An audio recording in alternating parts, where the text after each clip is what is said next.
welcome to my art form. It's time for Post-Orthodoxy, a show about changing our minds. Yeah, baby. With your hosts, Dark and Ainsley Sevier. Maybe what they believe about reality isn't all of reality. What? I know, right? We're on a mission to have a better time with more people more often. The question is more, how do you get there? Post-Orthodoxy explores strongly held beliefs, how those belief systems divide or connect people, and what might be found beyond those reality bubbles. Keep calm. Don't lose your head. I've got a piece of chocolate here with me because I got anxiety about doing this. Welcome to this neighborhood, neighbor.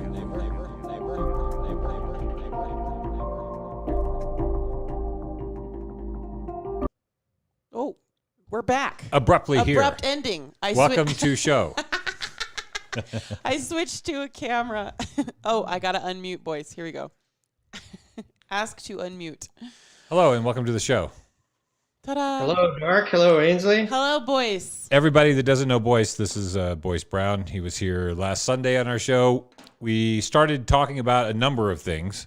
We were talking about harm reduction in drug decriminalization at the end. Among other things. We're talking about psychedelic drugs quite a bit. It's true. And it was kind of like, this is great. Let's start talking about what's going on in the Ukraine. And then the internet just would not go anymore. Causation, correlation. Very choppy. Yeah. It's true.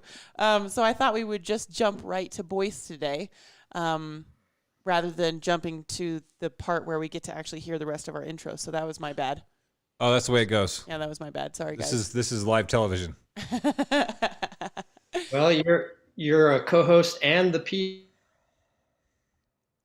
Okay, Ainsley. Yes, that's true. Co-host and producer. So I've been reading some of the things you sent to me. Yeah. And the Ukraine is not a new subject for Boyce Brown.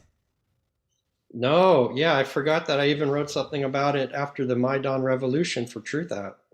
Which was 2014. Was when 2014. He wrote that article. Right.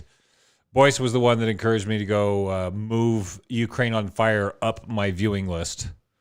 Yes. Which I did. I saw it's Oliver Stone is associated with that production. He's doing some of the interviews.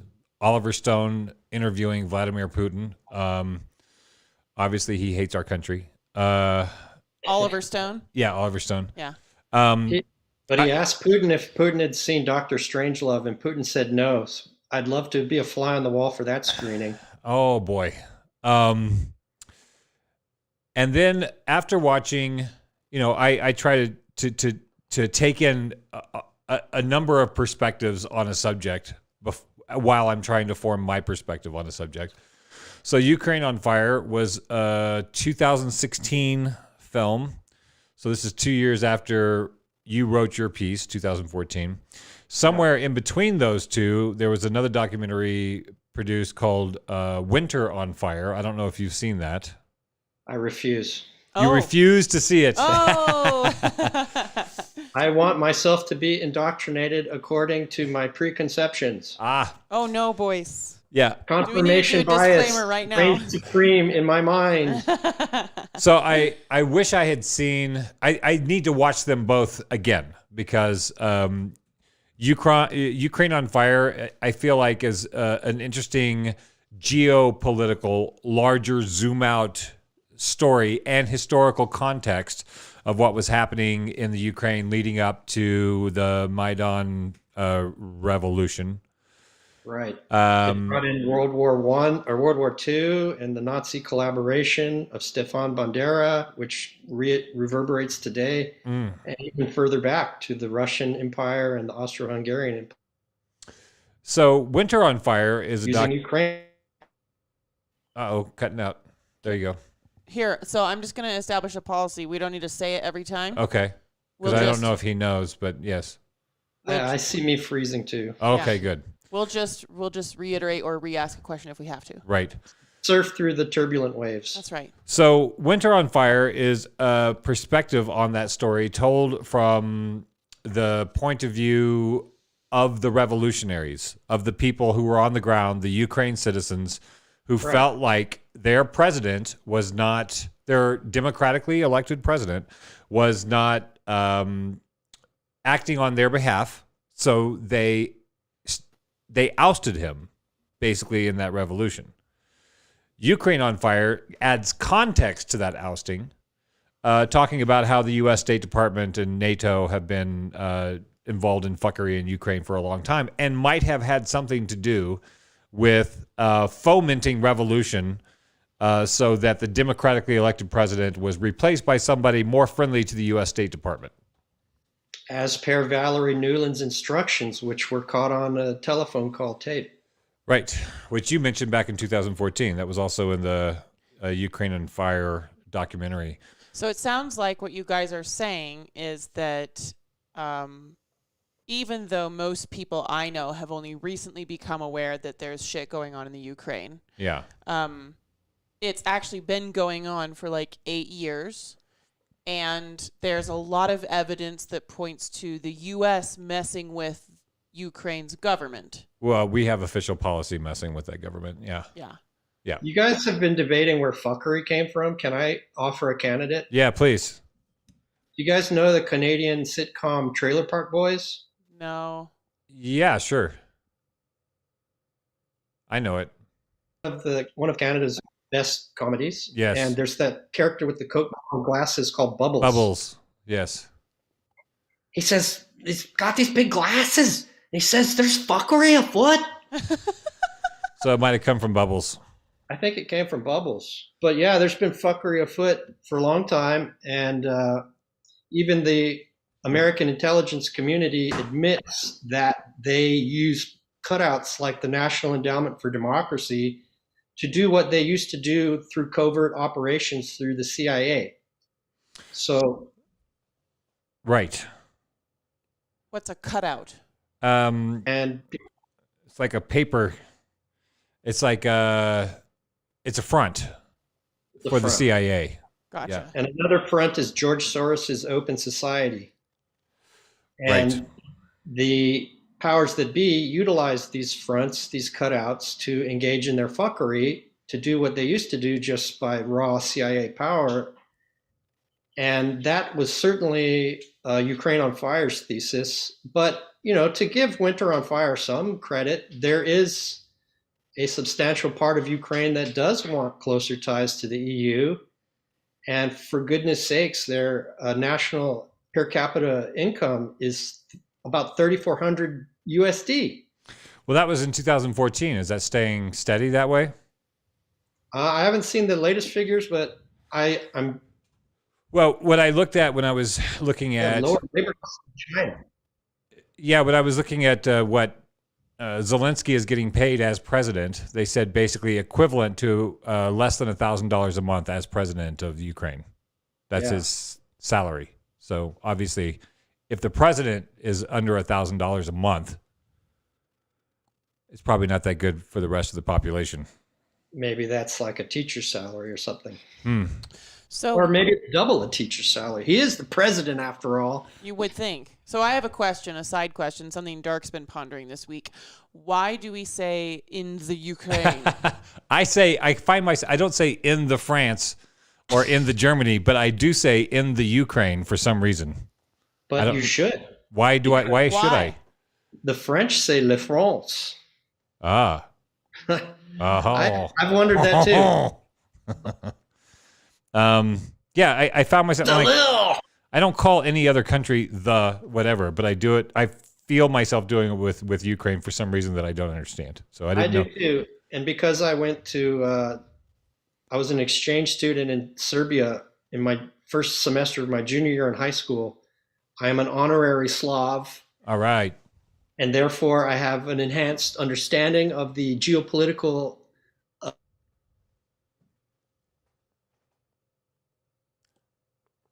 drawn by this honorary citizenship to also say the Ukraine. Oh, that's really interesting. I posted in the comments, this is some of the research that I've been doing this week. It's a BitChute video. Oh, no. It's a BitChute video. People are going to think things about us now. Alternative media. It's called Ukraine Roundtable: False Flag, Psyops, and Propaganda. What you're not being told about Ukraine. And 3 journalists being interviewed by this cat. The name of the podcast is The Last American Vagabond. That's a cool I'm not sure name. what the guy's name is. He doesn't have it in the title. But Last American Vagabond. That might be that woman at Mint News. That's a dude. Whitney Webb? No, it's like a dude who's got like a salt and pepper goatee and he's bald, but he doesn't look like me. But that was a really interesting. It's like 3 journalists, people who have had long time, people who have been there when things are happening, people who have worked with the U.S. government and been a journalist and worked with Ukrainian policy and U.S. policy for decades. So these are people who have some skin in the game, talking about maybe why this all came about. That's really kind of the first question I want to ask you. You don't think he looks like you? No. He's better looking than I am. I wanted to ask you this question because I think what got me interested in the story was the sudden inundation of everything Ukraine and the blue and yellow flag and everybody putting it on their page. And I was a little shocked because I was like, I didn't see them do this for Syria or Yemen or Libya. Palestine or Libya. Jesus, I didn't see any of that. To be fair, Rwanda. To be fair, a lot of our leftist friends, there is usually a wave of people that are like, what can we do to help the refugees? You know? Like, sure. I was shocked at like the inundation. Suddenly it was just everywhere suddenly. Yes. And this is a much bigger pop than most of the time when I hear about somebody wanting to do a fundraiser for refugees. And I was also interested in the rhetoric that immediately came out because it felt so similar to the coronavirus narrative rhetoric, which is, I'm asking, what is going on in the Ukraine? Why is Russia doing what Russia is doing? Why do we care about it differently than we do these other countries where we have been invading and killing the population? Right, Why different? It's bad that Russia's invading and killing people in the Ukraine. But it's not bad that we invaded and killed people in some other country. Or Israel in Palestine. So I was asking those questions and I got the immediate slap back, almost like COVID, which is like, well, if you're not getting the vaccine, then you don't care about grandmas. Same thing here. If you're not talking about the poor people of the Ukraine, then you love Vladimir Putin. Suddenly, like that's not what I was. Right. I'm just. Nobody does anything. Does these things? You don't invade a country for no reason. What do they say? The U.S. does not invade a country for no reason. Holy false equivalency, Batman. Holy cow! So suddenly, nobody was having any conversation about what motivations might be behind Putin and Russia going into Ukraine. And then, there's been all this confusing talk around Nazis and, the president is Jewish, so obviously it's everything not is really good. Nazi or, if the president's Jewish, then completely everything he crazy. does is good. So maybe you can help me understand. I've done some research, but I'd like to hear what you found on this. What motivation is there?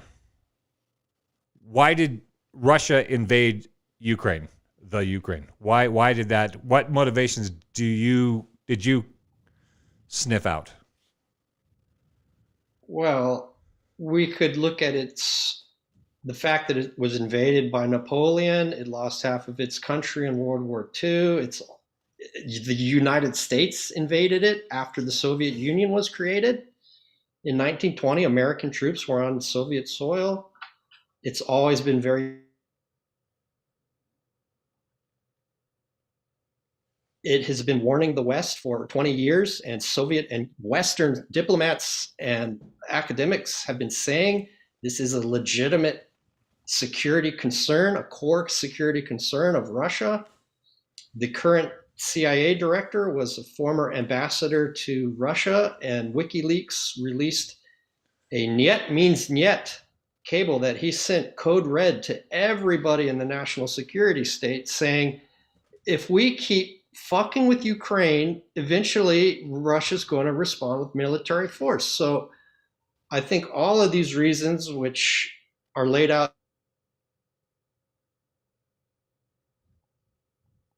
in Ukraine, all make sense as to why Russia did it. But why did that switch occur from the pandemic to Russia? We've seen the memes of the coronavirus saying goodbye, walking out the door, and the missile coming in. Hello, war in Ukraine. Yep. Or that one with that droid, that angry-looking man, a meme guy, and I'm mad at Corona. Pull out a chip, coronavirus chip, put in a Ukraine chip. I'm mad at Ukraine. It's media programming. And one of the best sources of information that I've been utilizing to understand the Russia-Ukraine war is former UN weapons inspector in Iraq, Scott Ritter.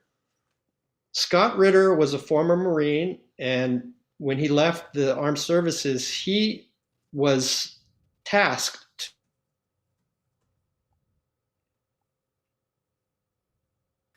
for the United Nations. Scott Ritter was tasked to create an intelligence service for the United Nations and to see if Iraq had weapons of mass destruction. And he did that, and he was in country. And to prove his bona fides, he had to prove his bona fides to CNN.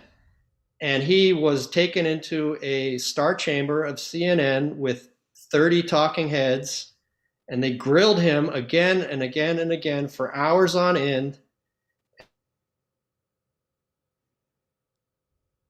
Eventually said, well, Ritter, it looks like you passed the test.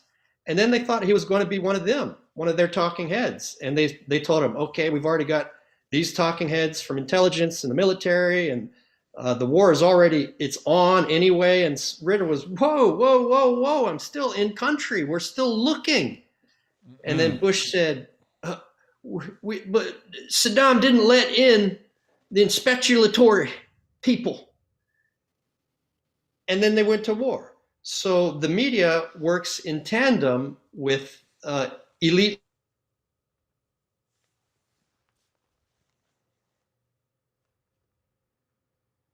Why? Sheerly for money, because Boyce, the media works in tandem with the merchants of death. As you noticed, CNN brought to you by Pfizer, and all of the big pharma money that was soaking through big media, so too does the merchants of death advertise on big media, but also are co-owned by the same hedge funds that own big media. So they all there's a congruence of interests between big media, the government,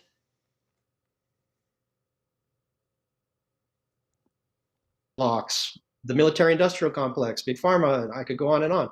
So I think it is something as raw as war creates good ratings, because after Trump left, the blue MAGA legacy media ratings cratered, and they were at a fraction of what they were.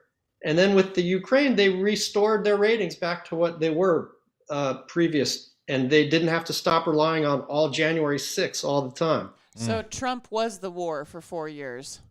And right.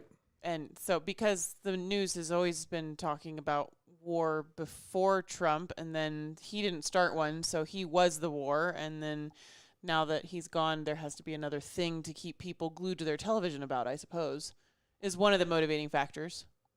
I would say it's as abject and raw and crass as money. I think it's really hard for people to accept. It's very hard for a lot of citizens, the average citizen, to accept something like that, because they would never blow up people and their dogs for money.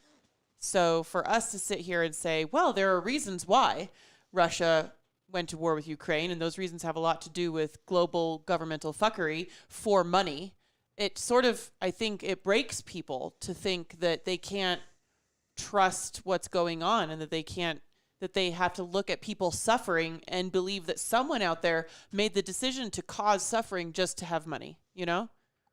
Like, we can talk about it and be cool Yeah, I think with a the lot of concept, but go ahead. I think a lot of people would argue that's so reductionist. How could you say something like that? It can't be possible.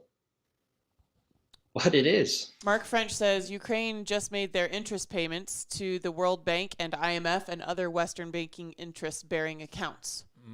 Is that something that we have like public record of like who pays off stuff? So the Ukraine just got a bunch of money from this war effort and is paying off debts to the World Bank. Is that something that's going on?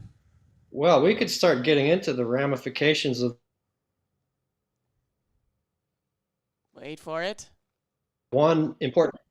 Wait, the ramifications of? International finance.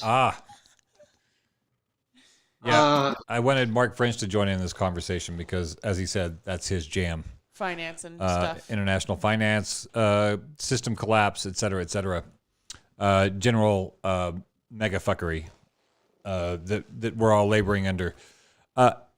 I think it's hard for people to get their head wrapped around. This is a thing that we've talked about on the show before. I think it's hard for people to get their head wrapped around because most people are kind, loving, caring people.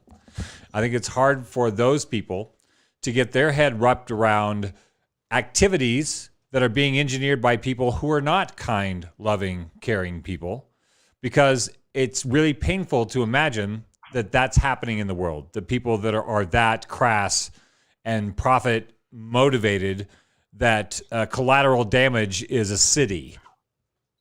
We can just waste this city because, the bottom dollar says blah, blah, blah, and moving people's perspectives. There was my original understanding of the term woke, when the term woke came about, my understanding of the term was people who were aware that there was a problem with general media manipulation by corporations manipulating messages. So if you were woke, that meant you knew that democracy is a sham, that your vote doesn't really count on a national level, that the news that you're getting is not news, but formulated, engineering consent of the population so that the corporations can do whatever the fuck they want after they've manipulated you into being in compliance with whatever their mission is. That's what woke was to me. People who sort of saw behind the veil. And somehow it morphed into like sexual identity police. So I don't know what the new woke is or what you call people, because I think I was hoping, I am an optimistic person. During the coronavirus narrative, there was, especially with the censorship, that more and more people would be, hey, wait a minute, censorship never actually works out very well for the people who, for the societies in which it takes place.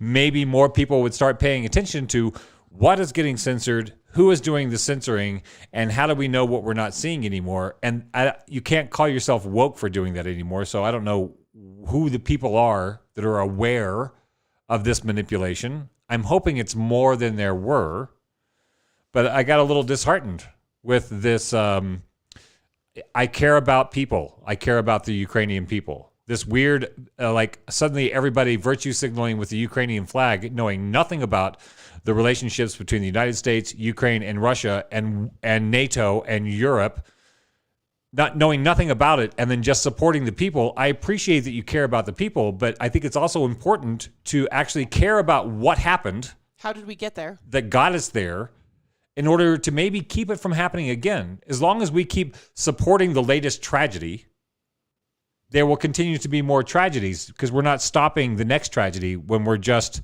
being emotionally manipulated into caring about the current tragedy. I had this conversation with a friend of mine online this week, that I see so many well-meaning and caring people jumping into the triage. People are literally flying to Ukraine to join the military or to drop off supplies in person. They're raising money, they're sending money, they're booking Airbnbs but not staying in them so that the host has money to live in their own damn house. Like, people are jumping into triage And that's wonderful.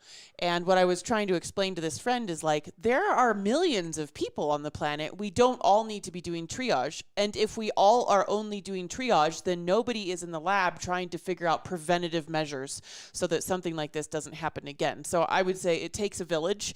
And what we're here for on Post-Orthodoxy is to try to figure out how to keep stuff like this happening again in the future. How do we all get along better, have more compassion, have more critical thinking, have a better way of choosing our own media and our own thoughts so that we don't get roped into yet another thing in the future. Okay, I'm a published historian, so let me take it back to the post-World War II world order that the United States engineered. One of the architects of the Cold War was a fella named George Kennan, and he wrote a very famous document in 1948 called Memo PPS 23. It's so important, please indulge me in reading about 60 seconds of it. Sure. He says that 50% of the United States after World War II had 50% of the world's wealth, but only of its population. And this memo is going out to all of the architects and sub-architects of the Cold War. This disparity is particularly great as between ourselves and the peoples of Asia. In this situation, we cannot fail to be the object of envy and resentment. Our real task is the coming period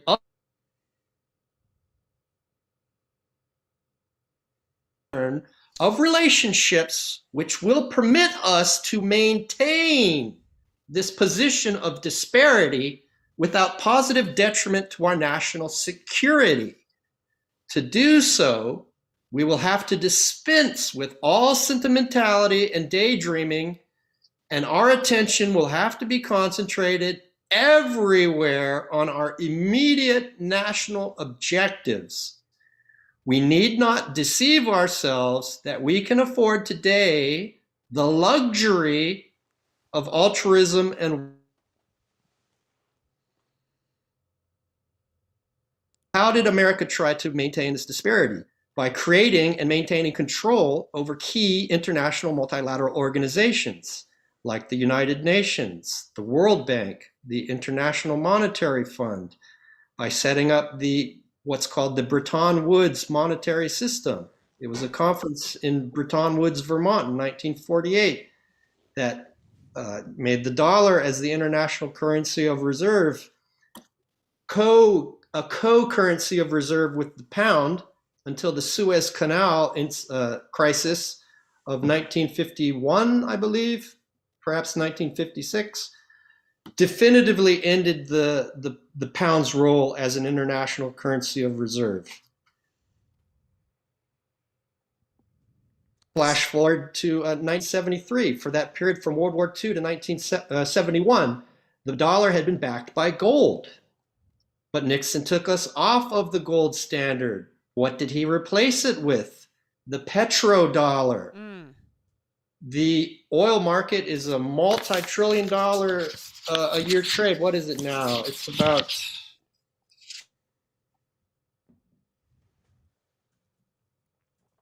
denominated 80% in US dollars. So even after the dollar went off of the gold standard in 71, maybe 73, it was still the petrodollar, and America was still a net creditor nation. With Ronald Reagan and all that military spending, we started becoming a net debtor nation in 1983. And of course, in those decades, you'd had a bipolar world of the United States and NATO versus the Warsaw Pact and these proxy wars across the country.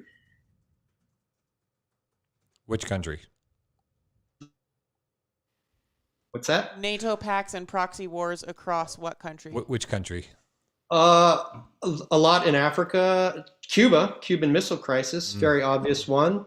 So across the globe. Across the globe. Yeah. And to circle back to The Last American Vagabond and BitChute, I would recommend very highly that any of your audience members read William Bloom's book, Killing Hope.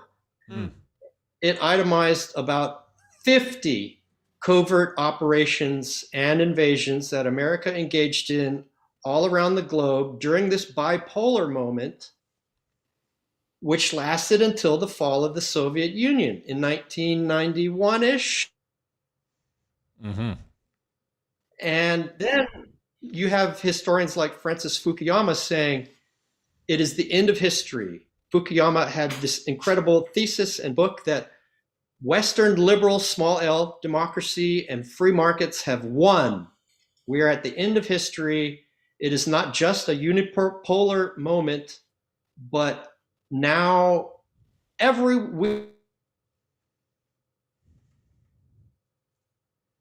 we have the whole of history itself in the American model as the model and gatekeeper.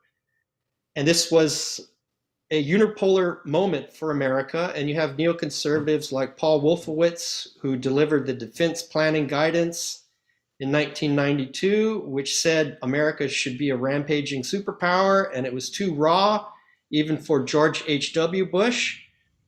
And Dark, do you recall what George H.W. Bush said was going to happen after Gulf War 1.0? No, tell me, remind me. We're going to have it in our brother Bill Hicks. The New World Order? Is this the quote? Yes. That's what George H.W. Bush said in 1992 after Gulf War 1.0. That's funny because Wolfowitz. Biden just said that like a couple of weeks ago. Biden just said, yeah, you're going there. Okay. I'm going to go hurtling right towards Biden's. Okay. But first, let's look at the defense planning documents that really stressed that America should seize this unipolar moment. No, first of all, I think we have to look at how on YouTube they've pulled up an involuntary mandatory Wikipedia article. When I try to look up for Bill Hicks' quote about the New World Order, YouTube has put up a Wikipedia article I did not ask for, letting me know that the New World Order is a conspiracy theory which hypothesizes a secretly emerging totalitarian world government. And I would say it's only secretly emerging in so much as you're too busy to have read about it. It's not secret anymore. It's not secret. The World Economic Forum is not a secret. And Crystal Ball and Sagar and Jetty were about 2 years, and then they broke away, and now they're breaking points, and they're awesome. And Rising was completely floundering for a while until they found Kim Iverson. And she's great. Hawaiian girl, right? Is she? Awesome. I think she's Hapa Hawaiian, yeah. She's definitely Hapa Vietnamese Haole. Yeah. But, she just did a piece on the New World Order for Rising now, a couple weeks ago, because of Biden's comment.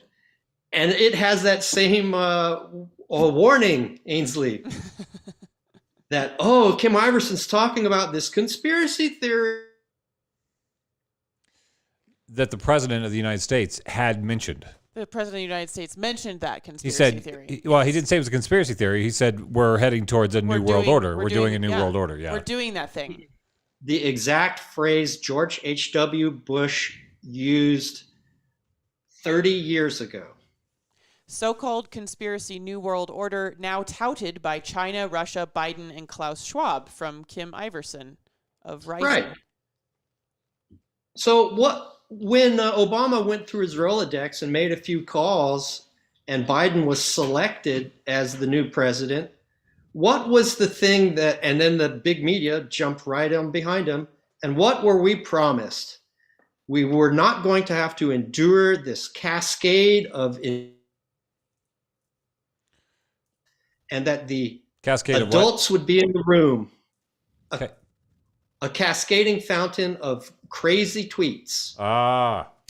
And now the adults were in the room, and everything would be dispensed with cool, dispassionate rhetoric.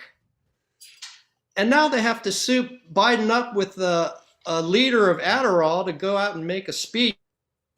It's true. It's so true. I know so many people who said, don't worry, we'll hold Biden just as accountable as I held President Trump. I will check everything he says just like I checked everything Trump said. And I said, no, you won't. Yep. Yeah, No, and you we're going won't to push it to the left. Because right. you want a president that looks like what you think a president should look like and talks like what you think a president should talk like, and he looks like what you wish your grandpa looked like, and so you're going to feel safe and you're going to stop holding them accountable. But instead, I mean, I think he's a uniquely horrible human being and is integrally responsible for all of the worst legislation of Biden. The latter half of the 20th century, absolutely. Yep. And we knew that when we were electing him. The crime bill. Right. The crime bill, the welfare reform bill, repeal of Glass-Steagall, the explosion of the prison industrial complex. All that.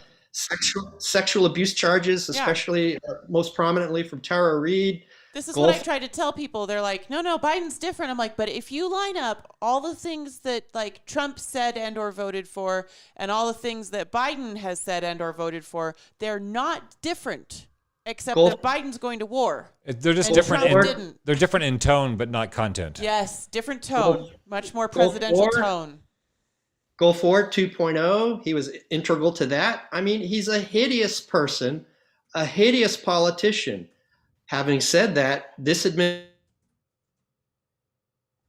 abuse. Having said that, wait, go back. We need that for the podcast audio. Having said all that, this administration is clearly elder abuse. It feels like that. Agreed. Yeah. And he has rapid onset dementia. So even though we were promised that the adults were now in control and rhetoric would be calm, it's sad. Every time he issues some more word salad, his lackeys have to go cover for him. Which they did with the New World Order thing. They're like, oh, he didn't really mean that, or blah, blah, blah. Which takes us right back to 30 years later, after Bush Sr., Biden said it again. And you know what? In a sense, he was right. Because after that, he said it comes around every 3 or 4 generations. He said it, right? Yep. And that is what is being dissolved now. That post. Are you doing Matrix stuff? I'm just doing Matrix stuff every time he freezes. Right. I just do Matrix stuff every time. Oh, he's back. I'm learning how to work with it too on this end. Okay, so. But yeah, so we had the Cold War. It was bipolar. We had a brief unipolar moment. The neocons in the Project for a New American Century were the intellectual architectures of go ape shit with this unipolar moment that resulted in Gulf War 2.0, the invasion of Iraq. And Rumsfeld had a memo that was released, go big, sweep it up, things related and not. And it was all the expansion to all the wars Obama expanded us to. Mark French says, Boyce is exactly right. This is what is letting all of the economists, bankers, and Pentagon staffers from the Clinton and Obama administrations continue to determine national policy. With the elder abuse, I think. And so when Germany reunified and the price that Secretary of State James Baker under Bush Sr. was willing to pay was not, NATO would not move 1 inch further.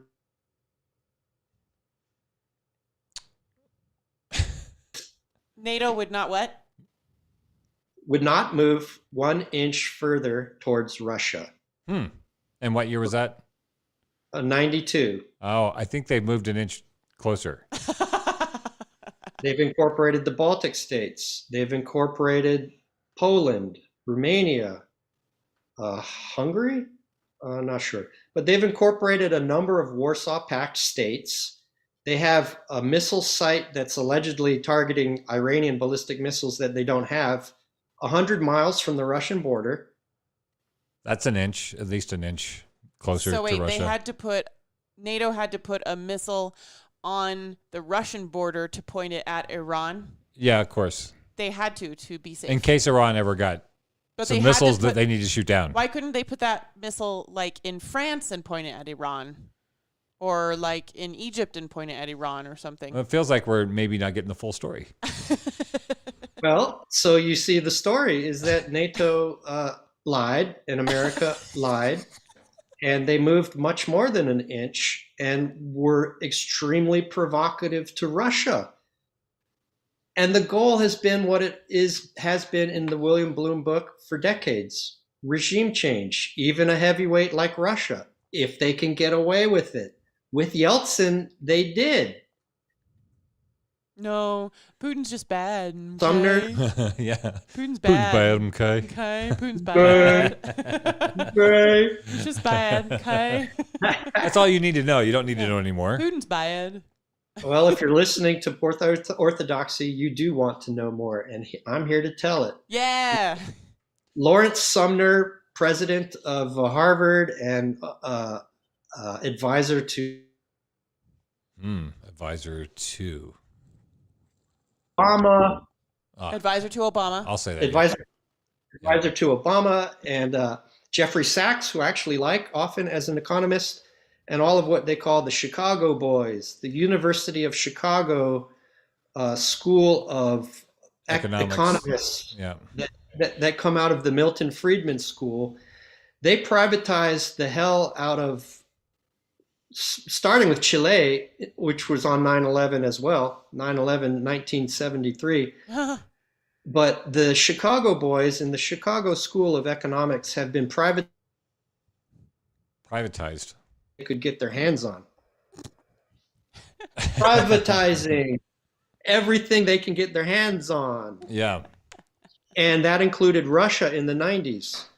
So when Putin came to power to basically make sure Yeltsin would not see criminal charges, he became an authoritarian for the pride of Russia and for the state power of Russia.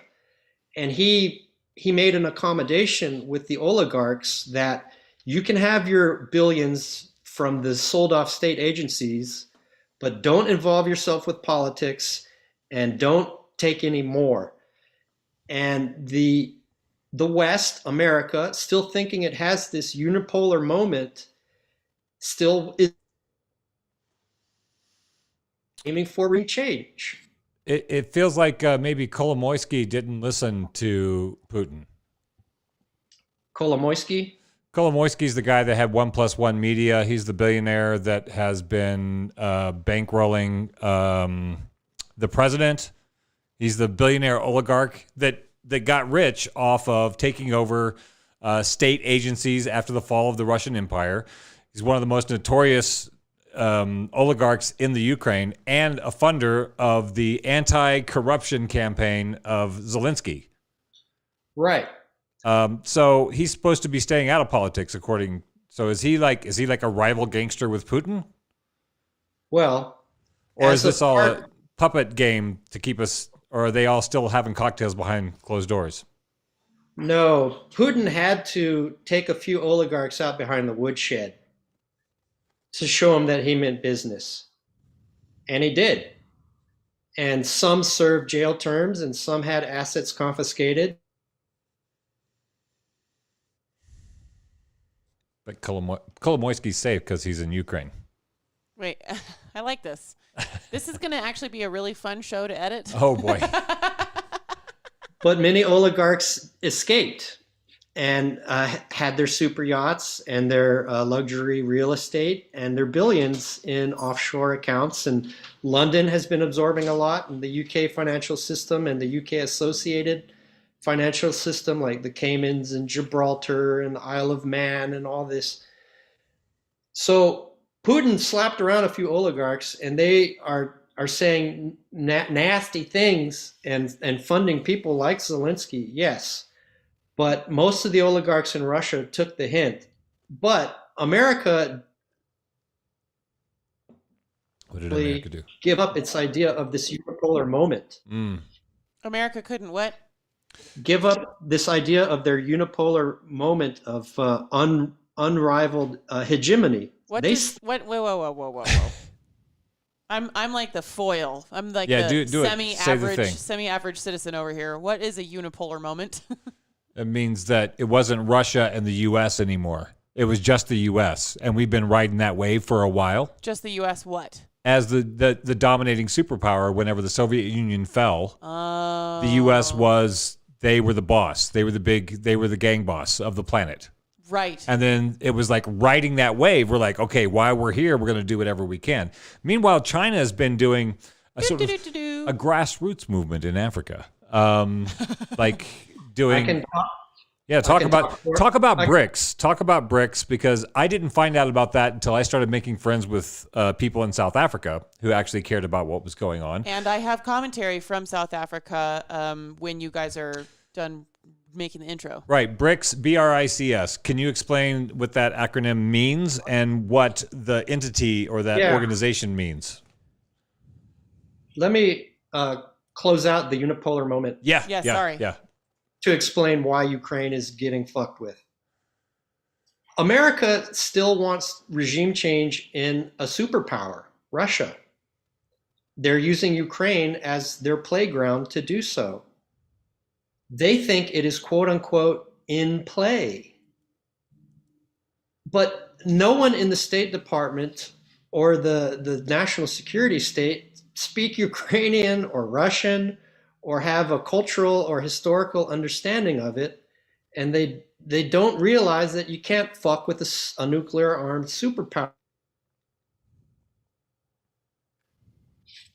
Nuclear armed superpower.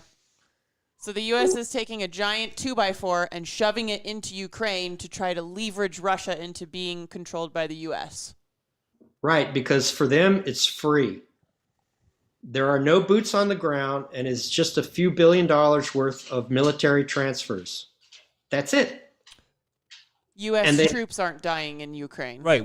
Wouldn't it just be easy to, since I don't think this is necessarily a battle that Russian soldiers are necessarily passionate about. I don't know. Why couldn't they just have assassinated Putin then? Why don't they just like bribe Russian pilots like $1 million an airplane to just come land and give them asylum, and do that with every Russian soldier that has a piece of equipment? Every time they come over, say, here's $1 million, soldier, give me your shit. And just... Because Russia is pinning down the entire Ukrainian army, and they can't move. And Russia, I get this take from Scott Ritter a lot, that Russia could just obliterate Ukraine, but Russia could obliterate Ukraine, but what do you think, dog? Bork. A Bork and Bork. This is not a war of territory. They have political goals, and the political goals is to make Ukraine permanently neutral, like Austria or Finland. That's all they want to do. Russia wants Ukraine to be neutral. That's yes, right. And that was what the Minsk agreement after 2014 offered. That was the negotiated offer on the table for 8 years. So for the Western media to say Russia's not willing to negotiate, they had the Minsk agreement signed. This was all there. It was all ready. But America just couldn't keep its hands off this shiny, quote unquote, in play. couldn't keep his hands off. That was in play. And so that's why they are still committing fuckery in the Ukraine. And it was effortless to get American public opinion behind it because of the conflation of interests between the military-industrial complex. Yeah. And I think that can segue us to BRICS, because America still thinks... Conflation of interests between military-industrial complex. Big media. Yeah. And the government. Let me let this dog out. Yeah, he's feeling it, man. That dog's feeling it. He's got feelings about the military-industrial complex.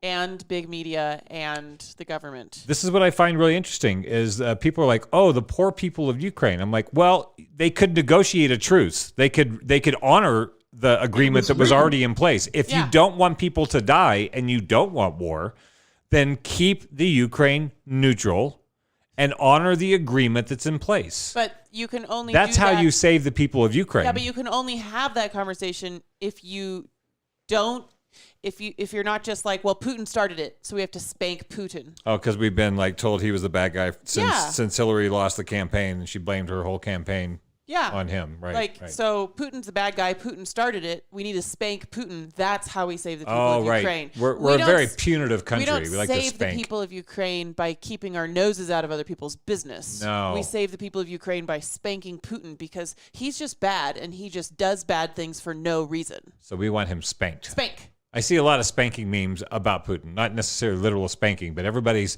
just working out their weird, ghoulish bloodlust on Putin. Well, everybody's bloodlust got just inflated insanely over the last couple of years through the trend of making it okay to wish that anybody that doesn't want to wear a mask just go jump off a cliff. Right. So everybody's already, their hackles are up and they're salivating to have someone to be mad at. Somebody to spank. Unless you get soothed, you keep looking for something to be a bloodhound for. You have to soothe the bloodhound like you do with Tulsa when you do the play fighting with him. Yeah. Where he gets to be all feisty and he gets to be a wild beastie for a little while. Yeah. And then when you're done, you snap your fingers and he's panting, but he's going to sit down and he's going to be calm and he's going to pay attention to you because you're telling him it's time to calm down. Yeah, there's no kill switch for the bloodlust of the United States. They don't have that kill switch. No, all the people that have been traumatized into needing to be mad at somebody for being unhappy. And now it's Putin. Russian civilization began in Kiev, which is in Ukraine.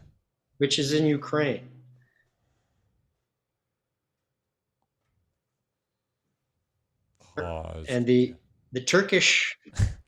Okay, Russian civilization began in Ukraine. The Vikings coming down the Dnieper River from the north and the Turkish tribes of the steppes combining at Kiev about 1,000 years ago is considered the birthplace of Russia. The Ukrainians are cousins to Russians. That is why Putin said they're not a state. They've only been a state since the fall of the Soviet Union. Ukraine used to be part of Russia? Yes. Oh my God. It was a And what they keep talking about, if you've heard the term the Azov Battalion, this is the problematic group of people in the Ukrainian military that have been called neo-Nazis, but some people are... So the Azov Battalion is a group of soldiers in the Ukrainian military? Yes, or they're their own gang that have been absorbed into the military, but you see lots of photos of Ukrainian military uniforms with Azov Battalion and Nazi symbols, which people have been calling neo-Nazis. And one of the ladies I was listening to yesterday is like, I think that's way incorrect. They're not new Nazis. These are the old Nazis. These are the Nazis that have been there since World War II. It never went away there. And so Bandera.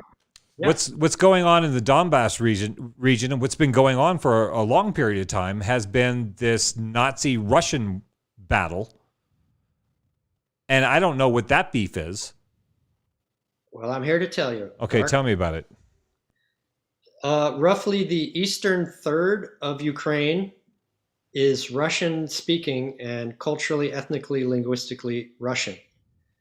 After the Maidan USA-backed coup in 2014, the Russian language...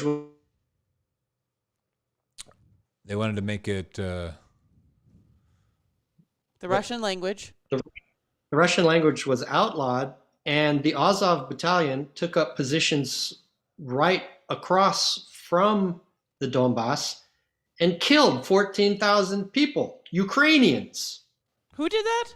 This is the Azov Battalion. This is the Nazi battalion that Zelensky said, oh, it is what it is. They're defending their country. They killed 14,000 Ukrainians. Far more than would have been killed in the last several weeks. In the Donbass. Yeah.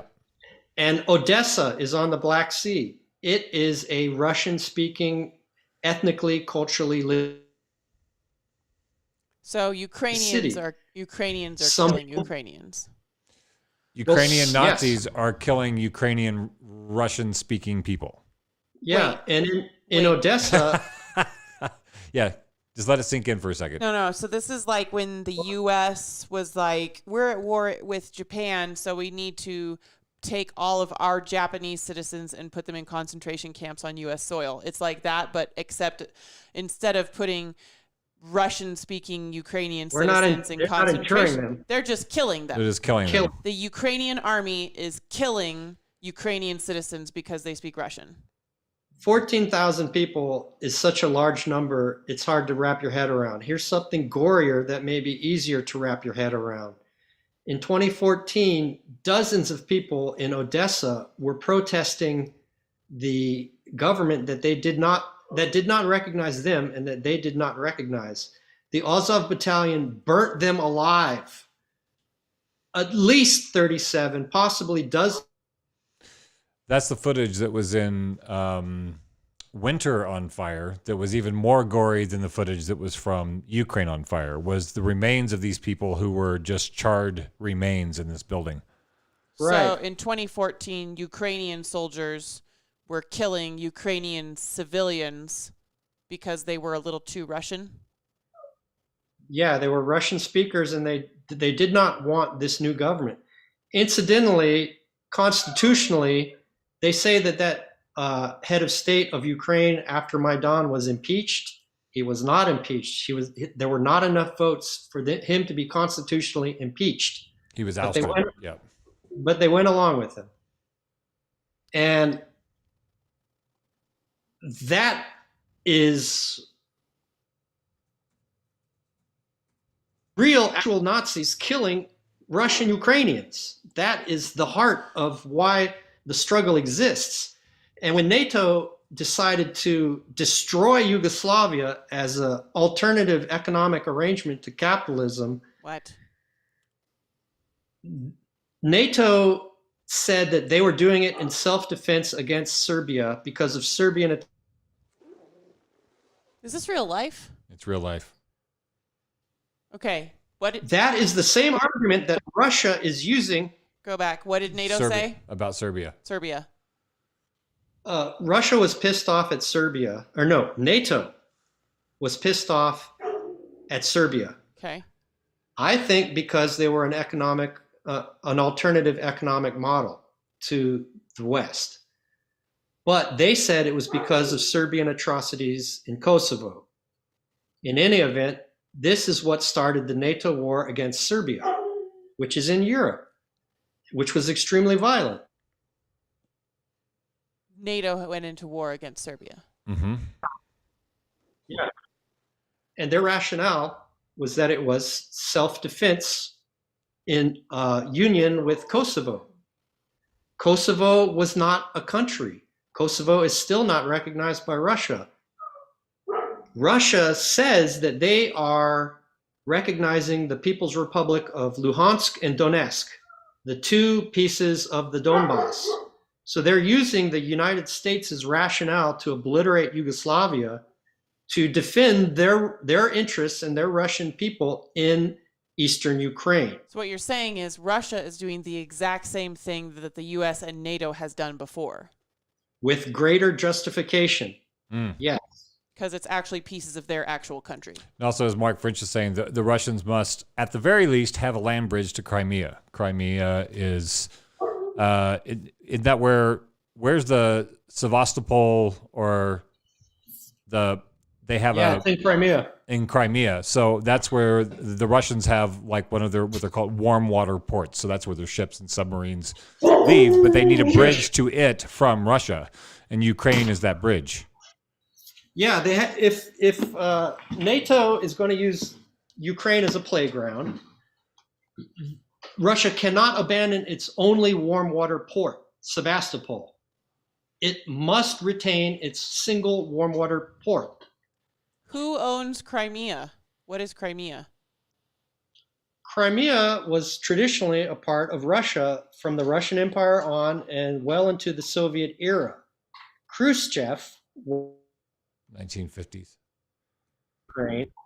Yes, in the early 1950s, Khrushchev, who was Ukrainian, as a gift, gave the Crimea to Ukraine. Huh. So it's not always been an integral part of Ukraine, which itself never existed as a nation state ever until the fall of the Soviet Union. It had always been traditionally a part of Russia. So I feel as though we're talking about reasons why Russia has a right to be mad about the U.S. and NATO fucking around with Ukraine. They have a right to defend Russian-speaking Ukrainians, culturally Russian Ukrainians. They have a right to a significant and strategically important piece of land and its only warm water port that it has had for centuries. This is a core strategic concern to Russia. Right, if you care about Russia. Right. I just mean, like, so many people just think of Russia as like this big bad thing that we hope doesn't screw us over and we should probably try to stop them. You know, like so many people I know on both sides of the divide are just like, meh, Russia, you know? And so, like, you're talking about Russia as if it's like a country with like rights and citizens and a cultural history and like deserves to have a time on the planet that is decent. And it's very interesting to me to hear someone talk about Russia like I might talk about Scotland. Yeah, because they're supposed to be the bad guys. Well, this is probably the cliff notes that I've gathered from everything that I've been looking at, is the United States has, as he said, enjoyed being unipolar for a long time. But with all the movement that is going on with the World Economic Forum, trying to create the new world order, there's concern that if China and Russia get too chummy with each other, it won't be unipolar anymore. China and Russia will run things, and the U.S. would not like that. So the idea is to kick Russia while it's down. So to prevent Russia and China from being buddies, which brings us to the BRICS thing. Right. We all do. Nobody wants war. War is awful. It's always the innocent who suffer. But if we want to understand why Russia is doing what it does, if we want to acknowledge the simple fact that Russia is a great power, that it is nuclear armed, that it has some of the most amazing literature and culture and arts in the history of the world, then let's endeavor to at least understand in a non-simplistic way why Russia is acting the way it is. Hear, hear. That puts a bow on that. But what... Plus, Russia's got some national security establishment. National security. The national security state and the foreign policy establishment of the Harvard Kennedy School of Government and Georgetown and Johns Hopkins and all the think tanks and that whole what's often called just the blob, they still think America is in this unipolar moment. It's not. Mm-mm. What has been occurring since the early aughts of the 21st century is suspenseful. Since the beginning of the 21st century is the rise of the BRICS. And the BRICS is an acronym. It stands for British, Russia, India, and China. Oh, initially, actually, it's Brazil, Russia, India, China, South Africa. Oh, God, what'd I say? British. Oh, right. Yeah, Brazil. I only know that because I'm looking at an image of it. Right. Yeah, right. For sure. Bolsonaro. Força Bolsonaro. Brazil, Russia, India, China, South Africa. So that's a block. That's like if you talk about the G8. Was a bit of a latecomer. But it's new to the party. Yeah.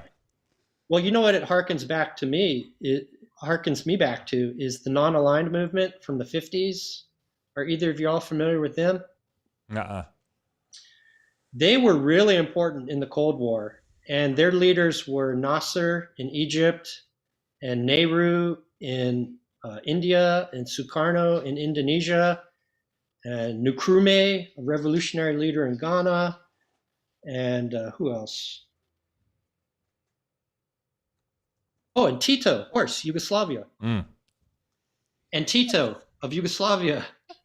They all said, we don't want to be in the West, in the Warsaw Pact or the Western world, quote unquote, Western.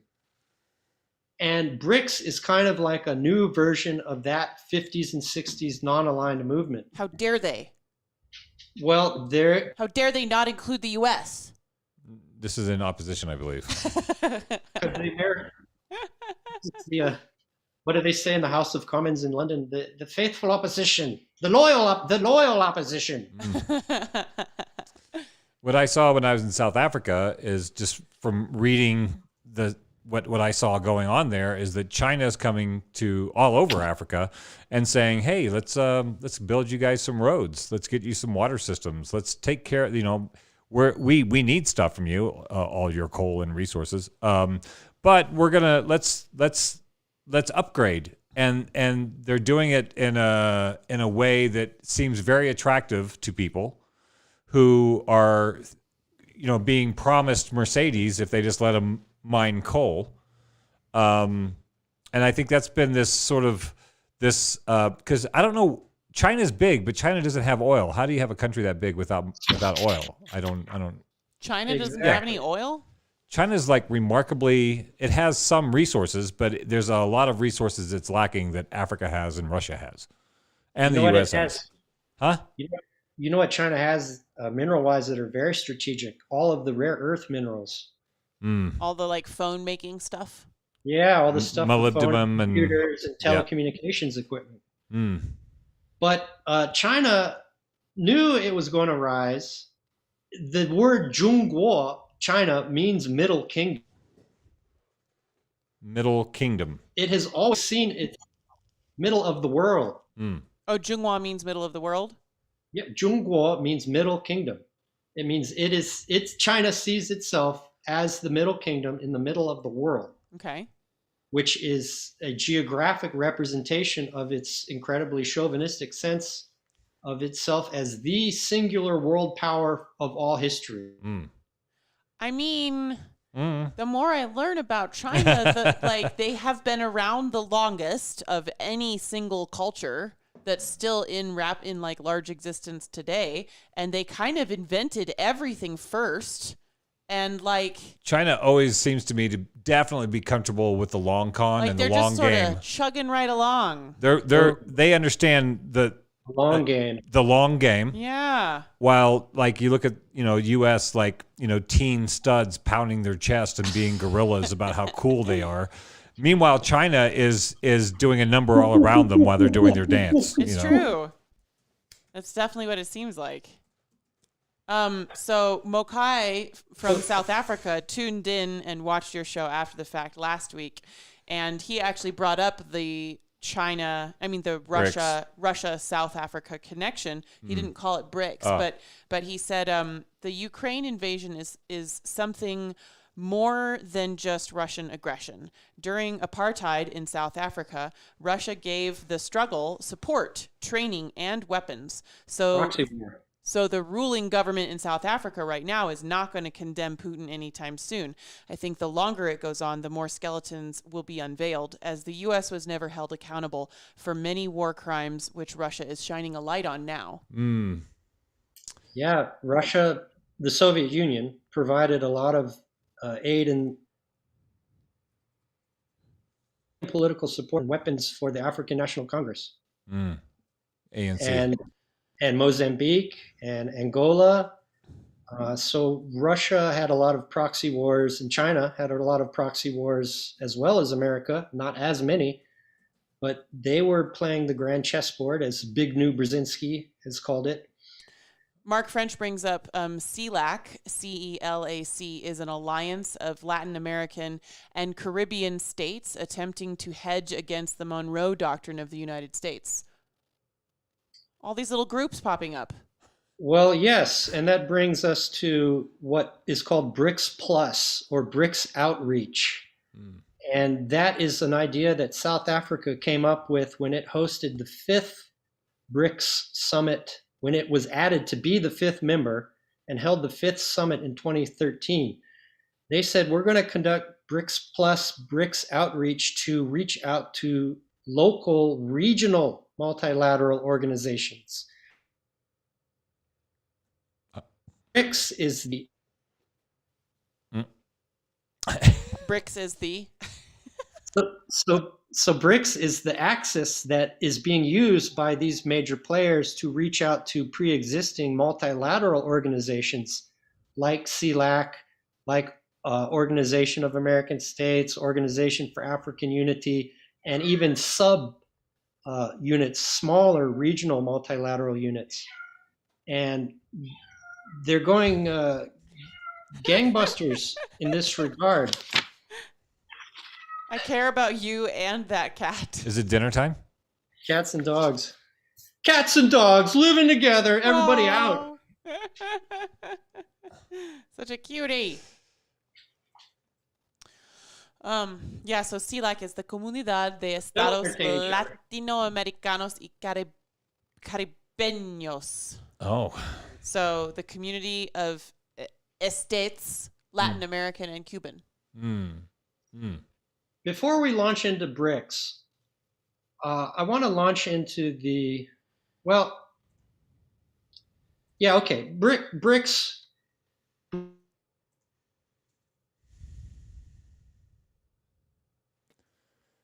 Okay, go. BRICS show that Russia and China are the two honchos together. BRICS is the next level of congealing of geopolitical and economic power. And this takes us back to a callback to what you mentioned, Dark, about African countries are saying China's just opening up these suitcases full of money for us to build ports. Yep. And that is the Belt and Road Initiative. Okay. Tell us about that. This is even bigger. Yes, this is even bigger than BRICS. It was initially thought of in the early 21st century as kind of a new Silk Road connecting China and Europe, like the old Silk Road. Oh. But it became more formally understood and iterated by Xi Jinping in 2013 as the Belt and Road Initiative. And now it is 6 major corridors from China throughout Eurasia to Europe, especially Eastern Europe and the Middle East, in 6 major corridors of natural gas and oil pipelines and natural gas and oil pipelines and high-speed rail. America still can't even finish LA to the Bay Area high-speed rail. Mm-hmm. And China has already crisscrossed its country, and now it's got 3 major corridors across Eurasia, and it has the new maritime Silk Road through the But we're number 1. Africa. New maritime Silk Road through Africa, you say? Through the Indian Ocean to Africa and through the Pacific. You mean on boats? Yeah. Maritime. Okay. Maritime, yes. I don't know, man. I just found out a couple years ago that there are giant internet cables running along the bottom of the Atlantic Ocean. Like they had phone cables first. No, it's weird. Fucking cabled all the anyway. Yeah, they cabled all the way across the fucking Atlantic Ocean. Like I don't know, maybe they do have a giant tunnel underneath the ocean. And the NSA knows how to tap them. Oh no, I'm sure. That's probably what's happening with this call. Oh. They can't have the 3 of us in a room together for too long. Mostly you two. Well, all I hear mentioned is that these corridors, these land corridors through Eurasia to Middle East and Europe and other parts of Asia are high-speed rail and oil and natural gas. I would absolutely assume that there are also high-speed internet cables too, that allow for decades of future growth, because the entire Chinese Politburo are all engineers. And the maritime roads to Africa and to Central and South America. And while all America knows what to do, how to do, is to break things and kill people. We're number 1. China. All America knows how to do is break things and kill people. And all China knows how to do is build infrastructure and write checks that do not bounce. Ooh, ouch, ouch. So now, building upon the BRICS is this new conglomeration of a mystery. 40 New conglomeration of 144 countries throughout the world are now Belt and Road Initiative countries. This is the bloc that will replace the American empire as it sinks beneath the waves. So it's circuitry. I see it as circuitry. When I lived in Los Angeles, the way Los Angeles is built, it's not like traditional cities that have the heart of the city and then all the veins going in and out of the city. That's what traditional cities were built. You have the center of the city, which is the heart, and then all the web, the spider web going out. LA doesn't have that. LA is a circuit board. It doesn't have a heart. It really is circuits that people run in. I would run into the same people all over LA because we were in the same circuit, the same industry circuit or profession or whatever the thing was. And it feels like what I'm seeing happening with this Belt and Roads Initiative is that in that circuit, you're creating culture. It's not just about getting things from Europe to China or China to Europe. It really is bridging a circuit. It's like its own road almost of culture. like the planet will become organized along trade routes culturally rather than along these little ink blots of countries. Where those transportation routes are going to be, there are people who don't have access to cheap data. Maybe that will soon have access to cheap data. Like maybe it was like that before with the old trade routes. Like you would have these scatterings of seeds along your trade route of culture and language and instrumentation and farming techniques and science. And then we were like, no, we need to have countries. And so we like chopped everything up and divided it into countries as if everything within that border is one kind of person and culture and farming technique and musical instrument. And everybody on the other side of the line in the other chop is a different kind of people and farming technique and musical instrument.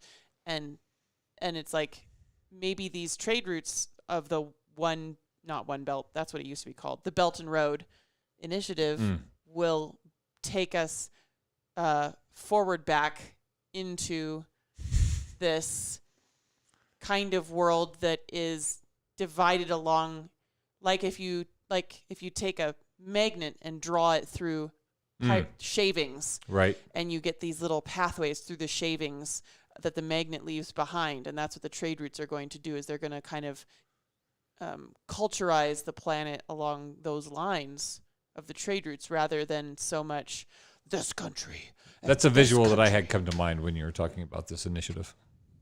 There's still blue-eyed people in Afghanistan from when Alexander rampaged from Macedonia across Turkey and Iran, Afghanistan into India.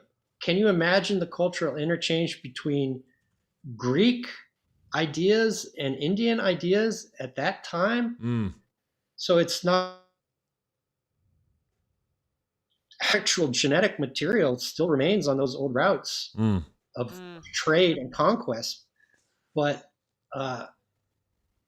incredibly cross-fertilizing philosophy and culture as well. I mean, they don't know what happened to Jesus from year 3 to he started his ministry at 30. Some people think he was in India.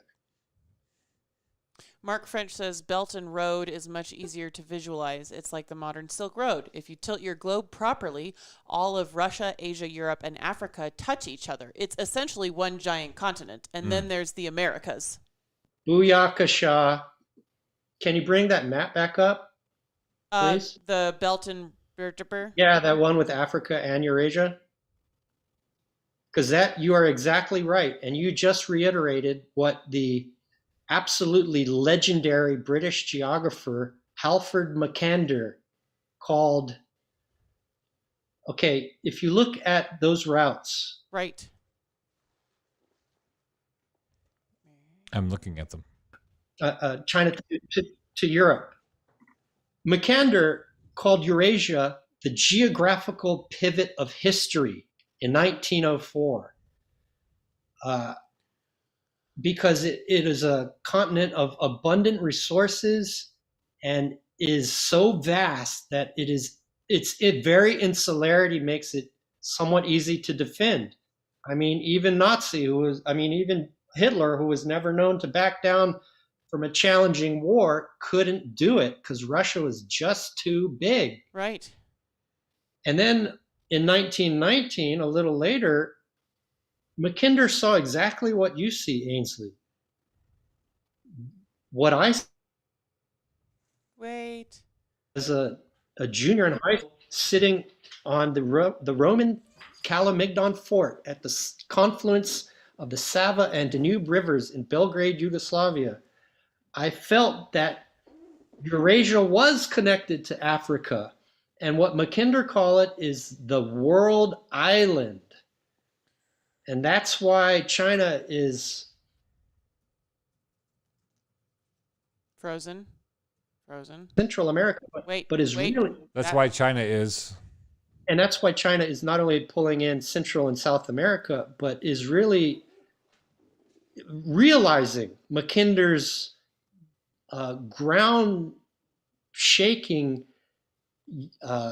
realization of Eurasia and Africa as a world island, and why China is really investing heavily in some of those routes going to Pakistan to give them another port, through Afghanistan and to East Africa.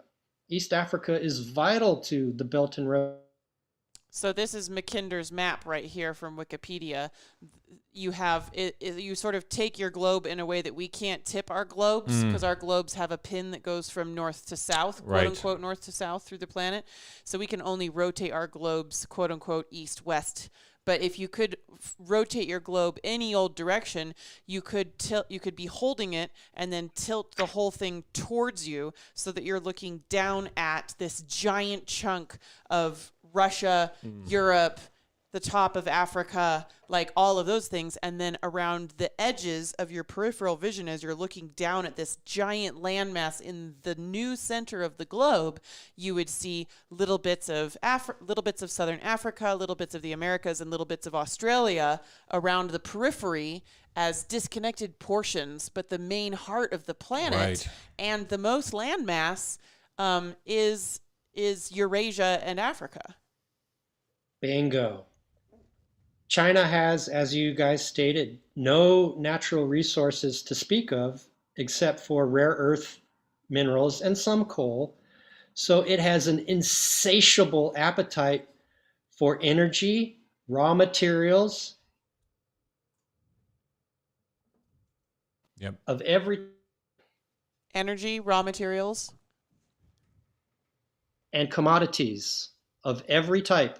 And as China's economy matures, it is now a consumer economy and actually has a purchasing parity power, which makes it an economy larger than the United States. If you judge by what the Chinese people can afford with their currency, it is a larger economy than the United States. And it will be a larger economy in gross terms in just a few years. And this Belt and Road Initiative is 14 plan. 14 times larger than the Marshall Plan, which the United States used to rebuild Europe after World War II. What does that mean? So Europe got bombed. America was rich. We built a plan to go back and help Europe recover while also putting our fangs into everything that we did over there. That's a horrible story, Dark. Well, that's my version of it. So, Europe was completely, utterly flattened. Yeah. After the World Wars. Flattened. Yeah. After World War II. And America rebuilt it all. And it was a major, colossal undertaking. Belt and Road is 14 times larger. And who is it being run by? China. Oh. Isn't it China? China, but it is. But Russia, everyone keeps saying Russia, its GDP is smaller than Italy. Yeah, well, when oil gets up to 150 gallons, it'll be larger than the EU combined. because of Russia's geographical position, as you showed in those maps, because of its because of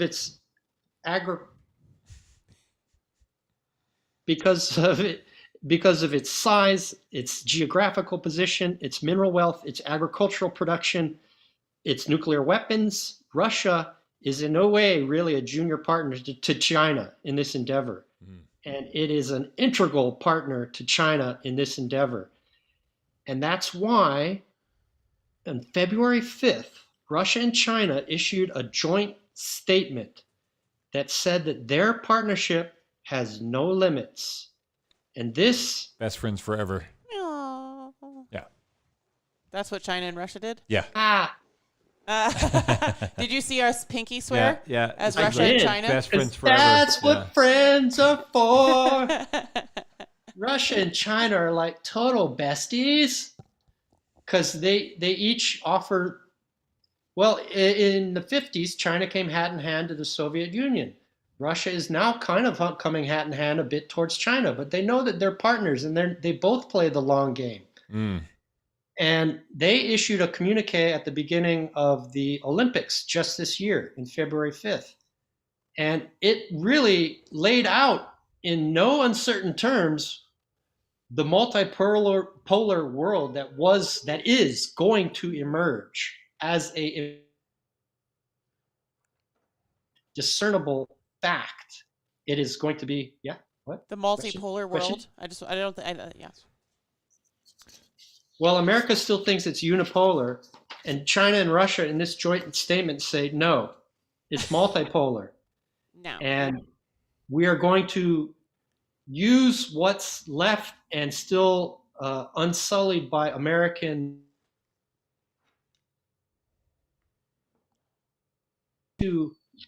Unsullied by American power of the post-World War II architecture, most consequentially the United Nations. This joint statement reiterated a strong belief in the role of the United Nations to play and the role of international law that all of the very sovereign nation states have all agreed to, and that there should be no more shenanigans in the internal affairs of sovereign. Wait, the U.S. did not agree to anything like that. Yep. So no more shenanigans. And that Russia and that America, using the excuse of human rights to selectively interfere with the human rights of other countries like China, will no longer be tolerated. So Russia and China really laid out the groundwork of what is to come, of them as the kernel, BRICS as the nucleus, and the 144 countries of the Belt and Road Initiative as the junior partners of the multipolar world that will definitively put an end to America's unipolar moment. No wonder the U.S. is throwing a hissy fit. Like, if you really zoom out and look at everything, like, I would be throwing a hissy fit if I thought that I was, like, the prodigy child. You know, it's like the youngest child gets the most attention and the least structure. That's the U.S. on the planet, you know? Most attention, least structure, thought that they were really special because they did everything way faster than all the other kids, but they actually did everything way faster than all the other kids because they got to copy what all the other kids had already done. This is in no way a reflection on my actual baby sister in real life or how she's doing things. But the U.S. is like kind of throwing a hissy fit because they thought they were like this special gifted child, and it turns out that the other kids are actually way more grown up and have been around the block longer and are going to be able to maintain a level of energy longer than the baby of the family is able to maintain it. And now the U.S. is like, but I thought I was the center of attention. And they're like, no, this movie isn't for you. It's an R-rated movie and you need to go to bed because you're way younger than everybody else. So in the big scheme of things, we were a bubble empire. Yeah, we kind of went whoop. Yeah. And thought we were really important. And a lot of people haven't come to terms with the fact that we are actually the bad guy in a lot of stories. We're a bully. in a lot of stories. I would say most U.S. citizens don't know that the U.S. is not the big sister on the playground. The U.S. is actually the bully on the playground. It's hard for people to get. That's a hard thing to accept. Well, the publisher, Henry Luce, the publisher of Time magazine and Fortune and Life, which were very influential in the post-World War II era, he created this concept of the American century. The 20th century will be the American century. And that and American exceptionalism have been key cornerstones of American ideology since then. But from Breton Woods in 1948 till America going off the gold standard in 1971 or 73. Maybe it's 74. For some reason, I'm thinking it's 74. That's it. But that is the century. And we are really witnessing its definitive collapse now. And because Russia and China always play the long game, they knew that these multilateral institutions did not wish them well, were organs of American control. So they created their own parallel.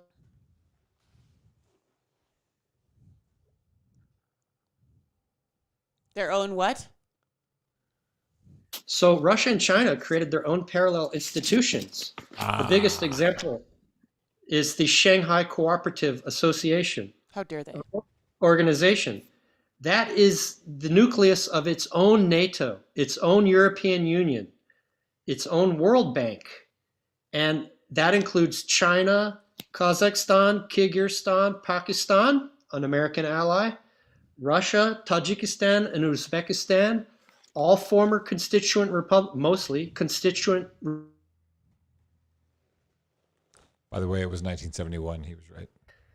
All former USSR? And those were all former USSR except for Pakistan, which has been a key American ally. And in 2021, Iran joined the Shanghai Cooperation Organization. So this is a very potent bloc, as potent or more potent than the BRICS. Wow. Didn't we just try to stage a coup in Pakistan last week? Oh, tell me more. Y'all check your notes. Mark French says the United States is leaning heavily into austerity. John McCain used to make fun of Russia for being a gas station masquerading as a government when the U.S. has just become a banking cartel backed by military. Mm-hmm. Russia went from a substance farming peasant country to an industrialized global power faster than any culture or country at the turn of the last century. This is just Press TV. Great. I don't know this source. Press TV is just the first thing that comes up in the Google search when I searched for failed U.S. coup in Pakistan. Analyst, U.S. coup failure in Pakistan, a sign that empire's days as hegemon are over. Press. An American political analyst and journalist says the U.S. coup failure against the government of Pakistan Prime Minister Imran Khan is a sign that empire's days as hegemon are over. For the first time in the history of Pakistan's parliament, its members chanted death to America as they rejected a no-confidence vote which sought to oust Prime Minister Khan, saying, quote, foreign powers are interfering in the country's democratic process. Anyway, that just quote, happened foreign like powers, unquote. 14 days ago or something. Press TV is Iranian state media. Okay. Oh, snap.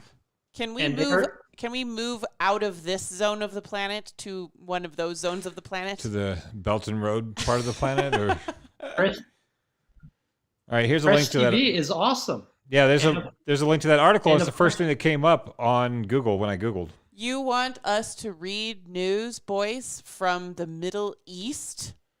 Well, you can't even access the Kremlin website now. Right, that's because Putin's bad, okay? I mean, not only RT, you can't even access the website of a great power now because America is conducting information warfare. Yeah, we don't know what's going on. That's why nobody here knows what BRICS is. Like, when I say nobody, I mean most people that instantly threw up a Ukrainian flag probably don't know about what BRICS is or what the end of the empire looks like, or a lot of people just aren't there yet. Well, Press TV, because they're Iranian, were thrown off of YouTube many years ago. Oh. RT was thrown off now. Yeah, last like 2 weeks ago. Yeah. And Julian Assange had his money fucked with by Visa, MasterCard. Right. 2018. Right. By Visa, MasterCard.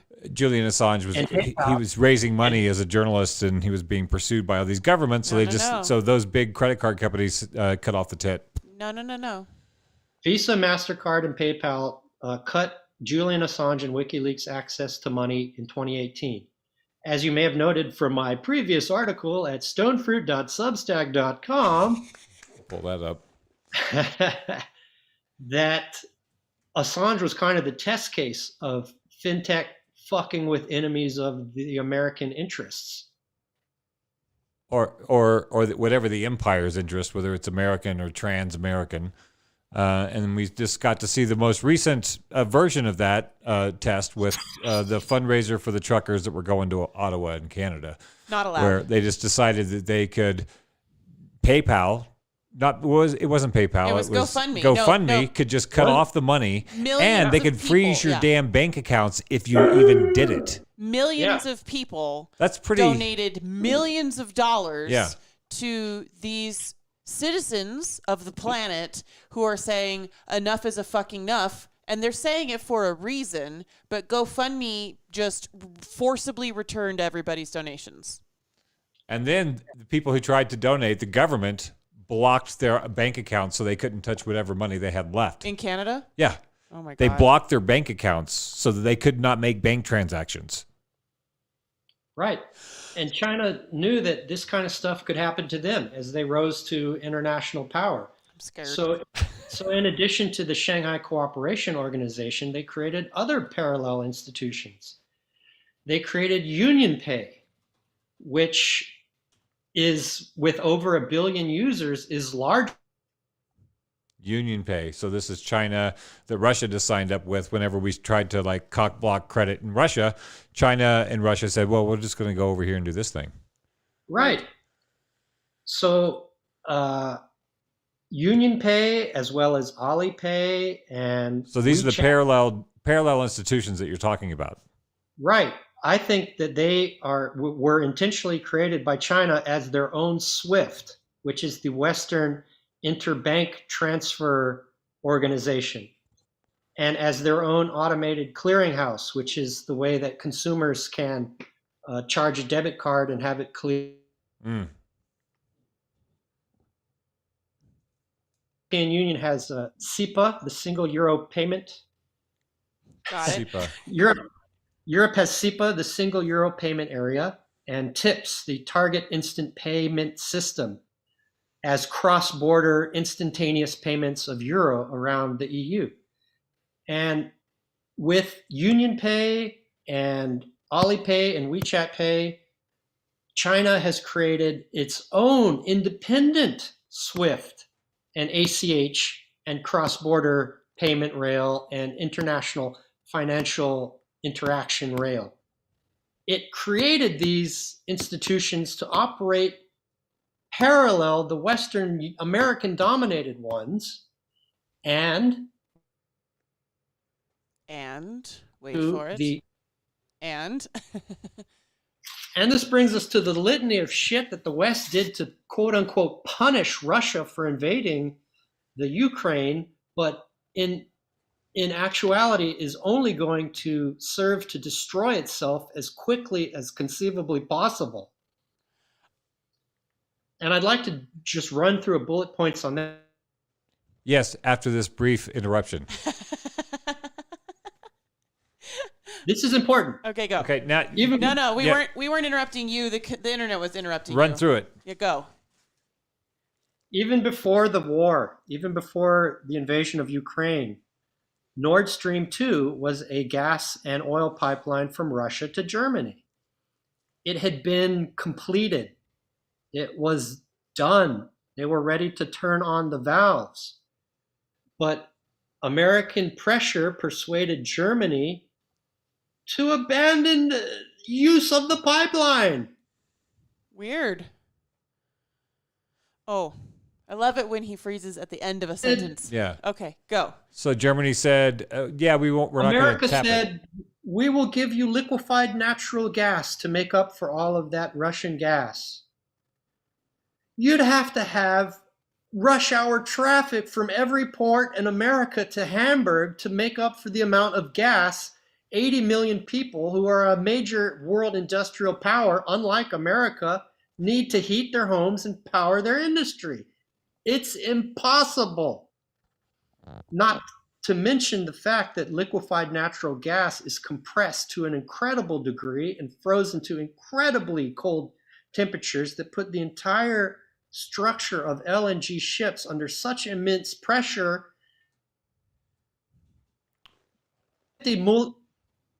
Such immense pressure that a 50 millimeter mortar round into any one of these ships would explode like a nuclear bomb. that sounds like a great idea. Anything to keep Germany and Russia from being friends, honestly. That's all I can say. This is like G8 jealousy. Me. Yeah. There's no plan B. Mark says there are no ports that can even accept that can offload the gas into Europe. You've got Rotterdam and Hamburg. That's it. Jeez. That's not enough. That's not enough. We have 20 minutes left. What do you guys want to do? We haven't talked about the collapse of civilization as we know it. Is it civilization or is it just the U.S. story? Oh. Okay. Okay. Nord Stream. Okay. Here's the thing. No, Nord Stream 2 is a very foolish decision taken by Germany. They're going to realize there is no plan. There is no plan. Yellow card. Okay. There is no plan. There is no plan B. Germany must take Russian gas. Russia has recouped its $10 billion of investment in Nord Stream 2 and can sell whatever it doesn't sell in Europe to South Korea and Japan. So Germany is going to realize that its interests lie with Russia, especially for energy, which is why America did not want to see a deepening of that relationship. That is going to peel the EU off of America as an ally. South Korea and Japan are equally starved for energy. That is going to peel them off of America as an ally. China is already also this is where trading pattern. Yeah. So is this China? Yeah. China is already Australia's largest trading partner. That is going to peel Australia off as an ally of America. So you see that even these stalwart allies are going to see the writing on the wall at some point in the very near future and are going to join the Russian.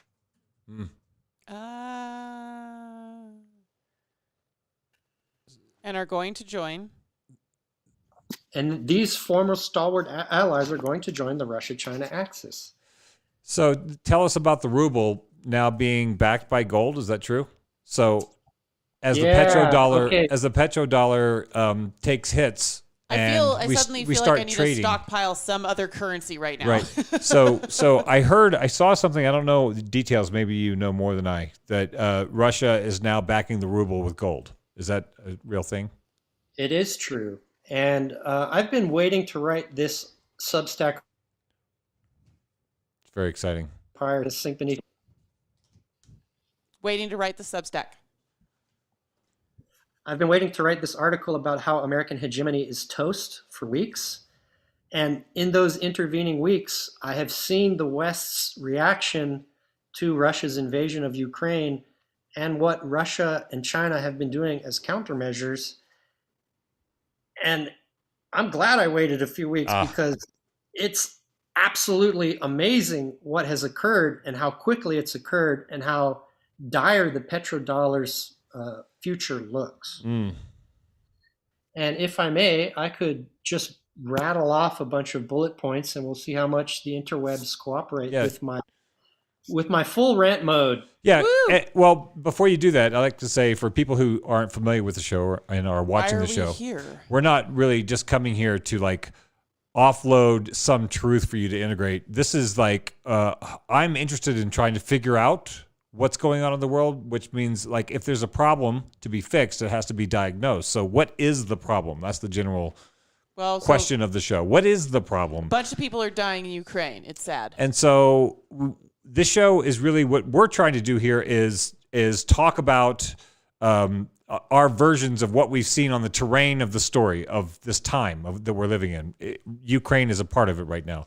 So I'm trying to fortify myself with people smarter than me who know more about the story than I do, so that you, the audience, can see what I'm doing to figure out what the fuck's going on in the world. I'm not saying I know. All I'm saying is that this is how I'm trying to figure it out. And I really appreciate Boyce coming in today and offloading his immense knowledge of the subject at hand.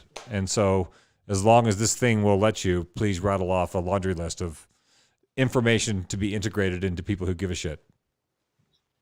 Yeah, this is a major geopolitical and macrostructural realignment that is going to change what has been the setting since the end of World War II. So this is not any old data dump.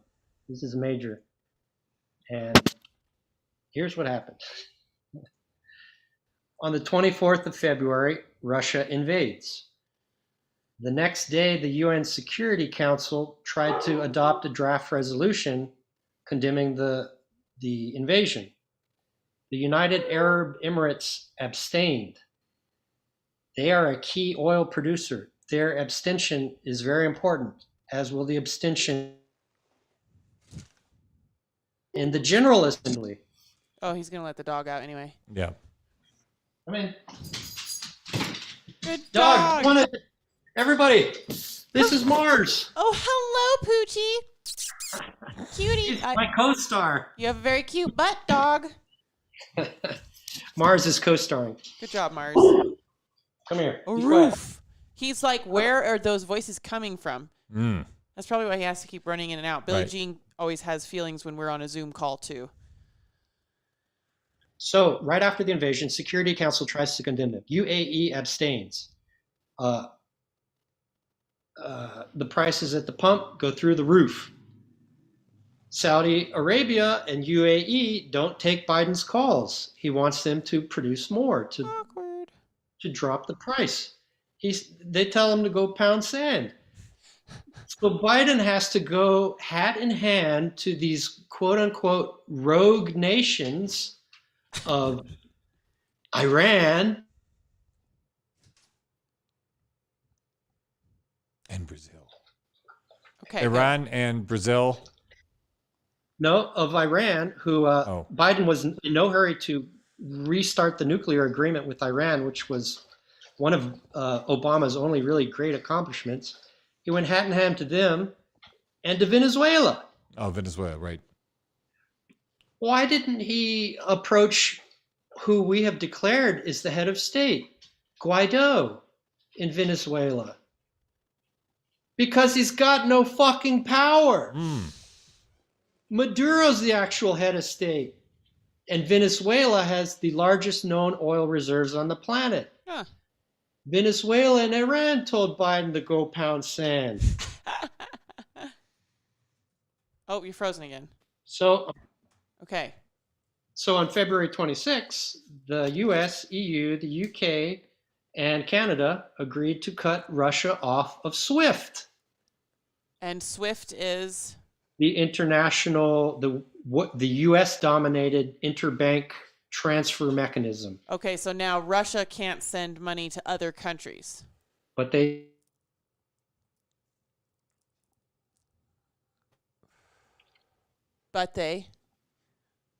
made a carve out for energy because Russia needs to get paid and needs to pay. Oh, So it was SWIFT except for energy, which in Russia's case is like, well, then fuck you anyway, because that's really all we use SWIFT for. Yeah, it's funny. We're sending arms to the Ukraine to fight Russia while buying oil from Russia. That business is still rolling. Well, that makes sense when you understand that money and business interests run the planet and not actually countries and civilian interests. Huh. Assets to be managed. Okay, go on more on the list. And if you want to talk about more fuckery, a few days later, February 28th, Russia had nearly half of its gold and foreign reserve accounts frozen by US, UK, Japan, and EU banks. Oh.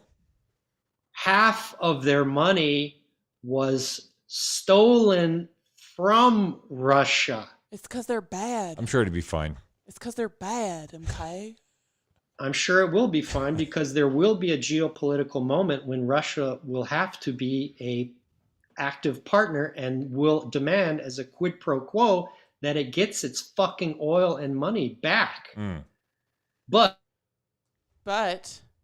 wait for it. They thought that they were really sticking it to Russia doing that. And it did for a while. The Russian ruble tanked. It went from 84 rubles to the dollar before the invasion to 139 rubles. It completely tanked. Vladimir Putin, no stranger to hardball, and a man who to threats.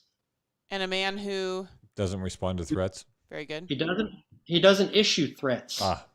What he says he will do.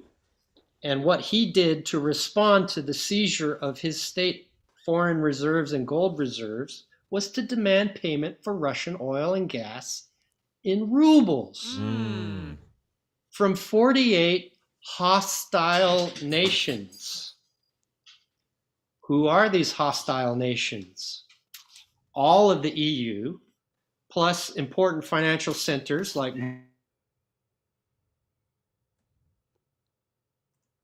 important the financial UK, centers. Singapore. Wait. All of the EU plus. All of the EU centers, all of the EU, plus important financial centers like Switzerland, Monaco, San Marino, the UK, Singapore, and other countries like Norway, a major oil power, which led the NATO bombing in Libya, and other countries like Iceland, Canada, Australia, Japan, South Korea, New Zealand, Taiwan. It bears mentioning America's key allies among them are the Five Eyes nations. This is a signal intelligence consortium of America, Five Eyes, UK, Canada, Australia. Five Eyes. The Five Eyes is a signal intelligence consortium of the US, Canada, the UK, Australia, and New Zealand. So Russia targeted all of those. The origins of the Five Eyes can be traced back to the informal meetings between the US and UK code breakers during the Second World War. That's cool. And other countries, but really those are the key countries. And Russia said, "You're going to steal our money. You buy oil and gas in rubles now." And in early March, right. So in early March, the Security Council resolution didn't pass, but the General Assembly resolution condemning the invasion and demanding Russian withdrawal did. But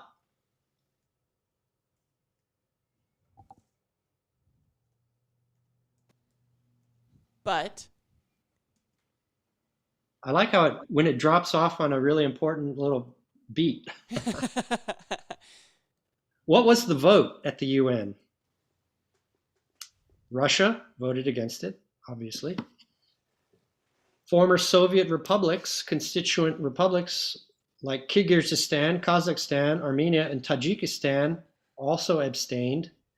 These are all either in the Shanghai Cooperation Organization or in the Belt and Road Initiative. These are key countries in that Belt and Road Initiative in Eurasia. Other countries had no vote recorded, like Uzbekistan, Turkmenistan. Wait. We're busy that day. Azerbaijan. They don't have a vote recorded. Don't they have to officially abstain? Yeah, that's weird. So if they didn't vote, then they, by de facto abstention. But they didn't even take the formal trouble to vote to abstain. Wow. Yeah, there's a few countries like this, and I'll rattle through who voted what, because who voted what's very, very important.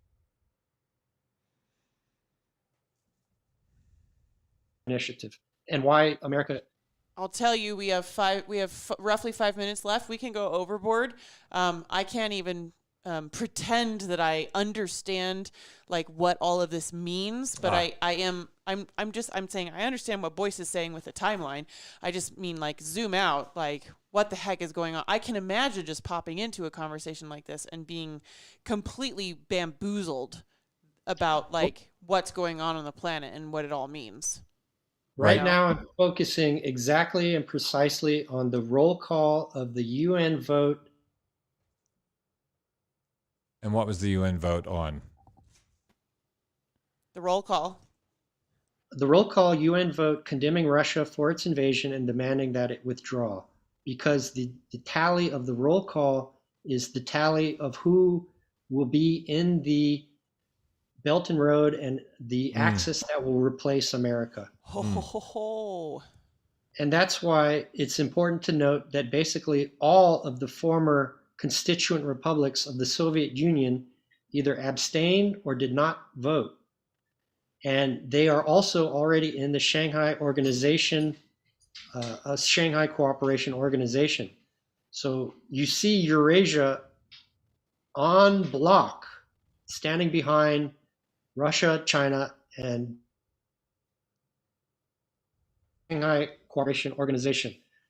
To continue on to the world island notion of Eurasia plus Africa equals Mackinder called the world island, Africa. The heartland of the globe. Yeah. Yes, the geographical heart, the geographical pivot of history. A lot of Africa either abstained or did not vote. Wait for it. Oil country. A lot of Africa abstained or did not vote. Abstaining in Africa was Algeria, major oil country. Angola, major oil country. Burundi, Central Africa. Democratic Congo, that's the small one, that's not Zaire, which has a lot of resources. Equatorial Guinea, tiny but very oil rich. Madagascar, Mali, Mozambique has some oil.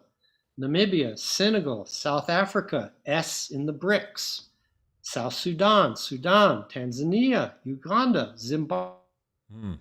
These are all countries that did not vote. Yeah, we're not saying shit to Russia. They didn't vote to say that Russia had to leave Ukraine. Right. They abstained. Wow. And in geopolitics, abstention in the UN means that you don't want to piss off either party, but you really don't want to piss what you see as the rising axis that will replace America. Here's very interesting. Like Uzbekistan, Turkmenistan, Azerbaijan, no vote was recorded for Ethiopia. The Horn of Africa is geographically very strategic because it controls the Suez Canal, the Persian Gulf, and the Indian Ocean. It's not the only site strategic. Not the only? The Horn of Africa is not the only site that controls the Suez Canal, Persian Gulf, and Indian Ocean, but is very important. And it's right next to Djibouti, which has about 6 countries have bases there, including China, which has its only overseas base is in Djibouti. It's in Djibouti. Hey. Or I can't say Djibouti with your booty. Your booty. Shake your booty. Frank Zappa rules. So also abstaining in Africa was Morocco, a very important East meets West Islamic country, a country that Trump had to bribe by allowing them to annex Western Sahara, which it had been fighting for decades, in exchange for recognizing Israel. So it was getting another Islamic country to recognize Israel. a lot of the fundamentalists that support Trump really backed Trump on that. Go ahead. Abstaining in Central and South America were Bolivia, El Salvador, which uses the dollar but is really into Bitcoin, and Nicaragua, which just reelected Daniel Ortega of the 80s Sandinista fame that resisted American imperialism from the 80s and regained power in what were free and fair elections. For good news on this, see Ben Dixon and Multipolarista, partners with Max Blumenthal and Aaron Mate of Pushback. Nicaragua was a fair and free election, although the Western media says that it was all horse shit and unfair and that Ortega jailed dissidents. No, but in any event, Nicaragua was the most recent signatory to a Belt and Road country. So that was the vote. A few days after that is when MasterCard, Visa, and PayPal said that they would suspend operations effective on March 5th. They said that 10th. So they said they would suspend operations. They said they would suspend operations where? In Russia on the 10th. Between announcing it on the 5th and it becoming into effect on the 10th, Russia had enough time to jump on UnionPay with China. Wow. That's March 10th. A few weeks later, March 28th, the Bank of Russia announces that it will set 5,000 rubles to 1 gram of gold. So they're putting their money on a gold standard. That's what it sounds like. They have the 5th largest gold reserve in the world. And by making a peg of 5,000 rubles to 1 gram of gold and giving themselves a window until June 30th to make this concrete, we may be witnessing a gold-backed Russian ruble. I should buy rubles, is what I feel like right now. Now, I did a back-of-the-envelope calculation, and 5,000 rubles per gram, it's about 20. How many grams? How many grams are in an ounce? It's like 60. Wait. Yes. How many grams in an ounce? 28. 28.3 grams in an ounce. Right. So, accounting for all of that, I figured it to be that they would pay roughly $17,000 in rubles, 5,000 rubles. But the spot price now is 1,900. No one's going to buy rubles wait. and sell their gold for rubles.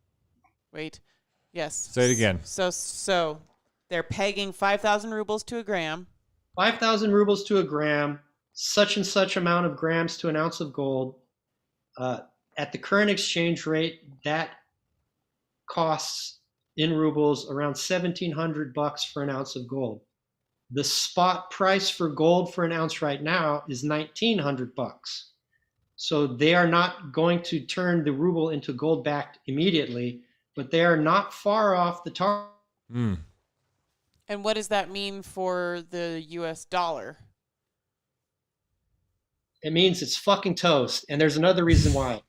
In late March, China said, hey, Saudi Arabia, do you mind if we start paying you in yuan? Their Chinese sovereign currency. Yeah. Saudi Arabia said, hells yeah, we already send 60% of our oil to Asia. And the fact that, as I mentioned, 80% of the oil trade is denominated in dollars, that's the only reason the dollar still has its status as the currency reserve. So the yuan, being a major player in the global oil trade, and the gold-backed ruble are two daggers aimed right at the heart of the petrodollar. And then in March 31st, Putin set a deadline of March 31st for all of the hostile nations I mentioned before, especially the EU, to pay for all of their gas in rubles. Mm-hmm. That's going to add value to rubles. Days ago. Pay for all their gas in rubles. As of April 1st moving forward. Nice. When they first made that demands, I saw a lot of investment banker types say, well, that's absurd. The ruble has just plummeted. And, well, why would anyone go off the dollar? Well, guess what? The ruble was 84 to a dollar before the invasion, plummeted to 139 to a dollar with all of the fuckery the West.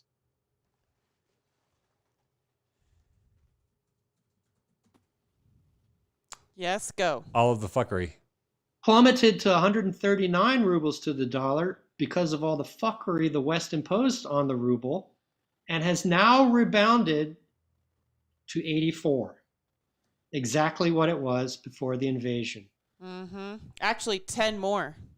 It was holding pretty steady at 73, 74 rubles to the dollar all last year, and now it's at 10 rubles more than it was. It was 80. I believe it was 84 before the invasion, went down to 139, and is now back up to 83. Yep. What you see there. And so it's recovered completely from the pre-invasion losses. And the West thought it had all up its sleeve, but it's only rebounded against the Western financial system, which is, without it even knowing it, has just committed ritual seppuku to itself. And with the yuan, a petro-yuan emerging as a challenger to the petrodollar, and a gold-backed ruble, these are two major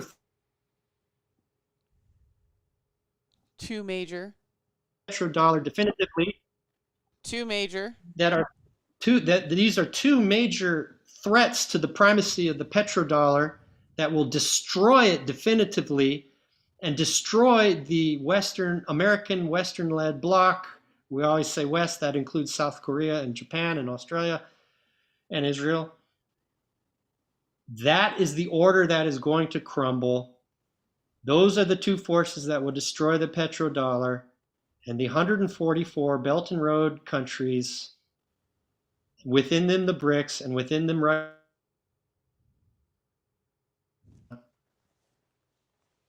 world order. Within the BRICS and within... Mic drop. Right, within the BRICS, and do it again. So those are the two forces destroying the petrodollar, and the 144 countries of the Belt and Road Initiative, and the BRICS as a nucleus within them, and Russia, China as a nucleus within them, and the Shanghai Cooperation Organization as a nucleus within the BRICS, are what will definitively, without a doubt, replace the American-led Western bloc, Western, even though it always includes South Korea, Japan, and Australia. It's done. Wow. I can see that. My entire life, it's kind of just been like, oh, we have to stop China from taking over. We have to stop Russia from taking over. And now it's kind of like, no, it kind of sounds like they're doing it. Yeah. Here's the crescendo. Here's my denouement. Okay. It would seem that the Belt and Road Initiative is a geopolitical masterstroke. Wait. Okay, a geopolitical masterstroke. And it is. And China's Politburo are all engineers. And it is a perfect mechanism for China to get all of the energy, commodities, and raw materials that it can, and exports for its consumer and industrial goods for decades to come. But it is a geopolitical masterstroke to exist Earth's Masterstroke to exist to within the bubble economy of the Earth's rape. Right. That bubble economy is over. So they're fixing to take over the infrastructure of a dying infrastructure.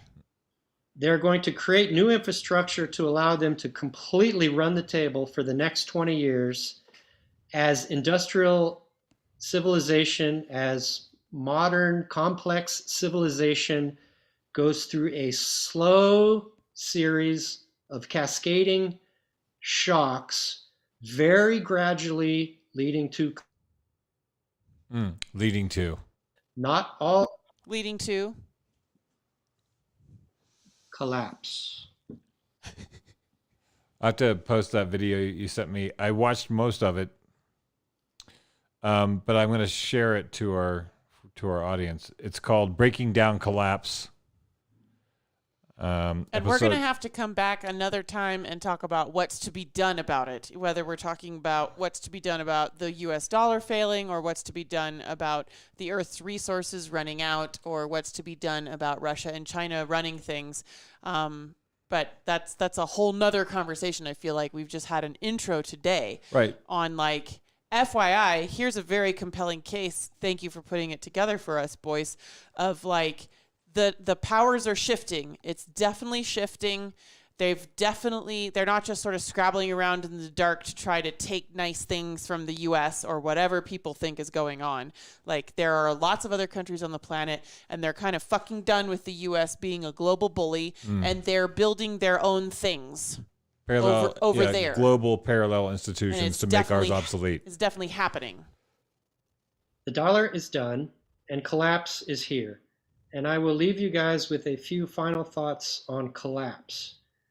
There is a concept called peak oil, which was created by a petroleum geologist, Hubbert. It's sometimes called Hubbert's peak. That is the notion that there is in each oil field a peak amount that will be taken out. And after that, you will have a declining amount. And you can extrapolate from that to each country has its peak oil, and the world has peak oil. America had peak oil about 1973. Maybe it surged up again lately with fracking, but that was a last ditch. So it only gets more expensive to pull out oil now. Until it becomes so expensive that you have to expend more energy to get a barrel of oil out of the ground than you gain from trying to extract that barrel of oil. We are at that moment worldwide now. We have passed peak oil globally. That has been expanded by a scientist, Richard Heinberg, out of every resource. Expanded by Richard Heinberg. To a concept called peak everything. We are out of every resource. Another thinker to look at is William Catton and his book Overshoot. If you look at the population growth, it expanded coincident with when it shot up exponentially, right when the Industrial Revolution happened, when we were able to start exploiting fossil fuels. Now that we are no longer able to exploit fossil fuels, and now that we have no more Now that we any topsoil. Now that we have no more oil, no more resources, not to mention topsoil or water, et cetera, fish, that we can no longer sustain 8 billion people or this complex industrial civilization. That's a whole show. It's just math. And that is just the tantalizing taste tempter of why collapse is here. We don't have the carrying capacity, and we don't have the resources, and with too many people. I'll recommend folks anybody listening to this now or in the future who might be like, what the fuck do we do? You can check out Dr. Chris Martenson with an E. Yeah. He has a website called Peak Prosperity, and he's also under Peak Prosperity on YouTube. And he's been discussing this concept of peak everything and economic collapse for over a decade now. And energy, ecology, and economy. Yeah. And entropy. And entropy, and he does breakdowns like this, talking about how and why and what's happening, and then he has behind the scenes discussions with an ever growing group of people who are trying to figure out, so what do we do about it to take care of our families? Yeah, and to the resources that you and I have already mentioned, I would add Guy McPherson. He has a lot of material on YouTube about this, about the science behind it. That we're fucked. It's happening. It's going to happen. Well, what I liked about the video that you sent breaking down collapse, it really feels like a Sesame Street introduction to collapse. A guy who has been studying it and his friend who has only heard him talk about it sometimes at parties. Right. And him trying to grok on what it means. So it's like, it's a really like, let me hold your hand and we're just going to walk through the park and casually just sort of, get used to the idea, limber up and just get used to the idea that it ain't what you think it is and shit's going to change fast. But that's the thing that I liked was it wasn't going to change fast.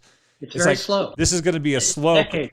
This is a massive movement. So it's not going to be suddenly Hollywood like disaster porn 24-hour collapse. Not Mad Max. It's a slow, gradual. So it gives you, I think people who are responsive beings opportunities to find their place within collapse to have the best time in a time that isn't the best. This makes me want to move on to a compound with my siblings and start a garden. Yeah, well, not in Montana. Well, I think that's realistic. For me, there's two ways to survive the slow collapse.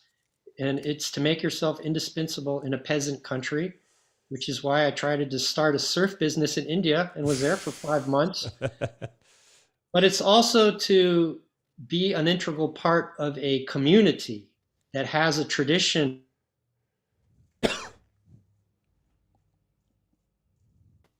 A tradition of barter and gift exchange and working together that can radically take decentralized radical control of its own water, food, sewage, power, security, and culture by itself.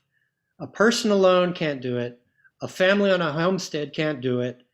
But a village or a bioregion or a watershed can. And that's why I think as the nation state itself collapses, that's why I'm good at organic farming. As the nation state itself collapses. That's why bioregions, anarchist bioregions and watersheds dedicated to mutual aid that can control their own water, food, sewage, power, security, culture, and entertainment by themselves will do fine, which is why I will probably be returning to the Big Island. Yes. Not much population density there. No, but there are communities there that do have all of those traditions and do have the capability to do that. I think we're going to have to wrap it up because we're not going to do it all in one show. Unfortunately. I appreciate the dialogue that we've had. This was a bit of a. As you said, a poo-poo platter. A poo-poo platter. Yeah. P-U-P-U. I want to send anybody who stuck through this interview because of the breaking up. You're my hero. Heroes. I enjoyed the conversation, and hopefully we can find a way to make it more fluid in the future.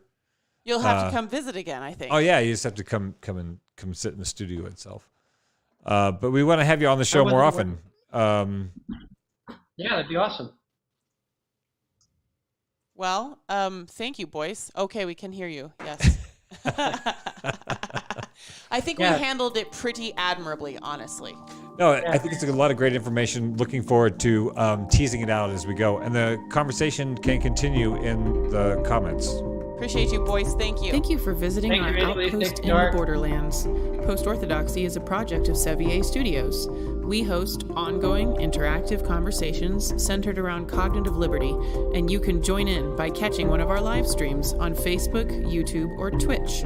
You can also catch each conversation after the fact as a podcast by searching for Post-Orthodoxy wherever podcasts are found. If you take value from the work we are doing and the community we're building together, Facebook, YouTube, Twitch, Twitter, Instagram, and or Substack. Our Post-Orthodoxy theme music was composed by Frank Pascal, and a special thanks goes to our voice actors, Amelia, Colin, Zbo, Rosie, Gabo, Vicky, Mokai, and Tony. Thanks for playing.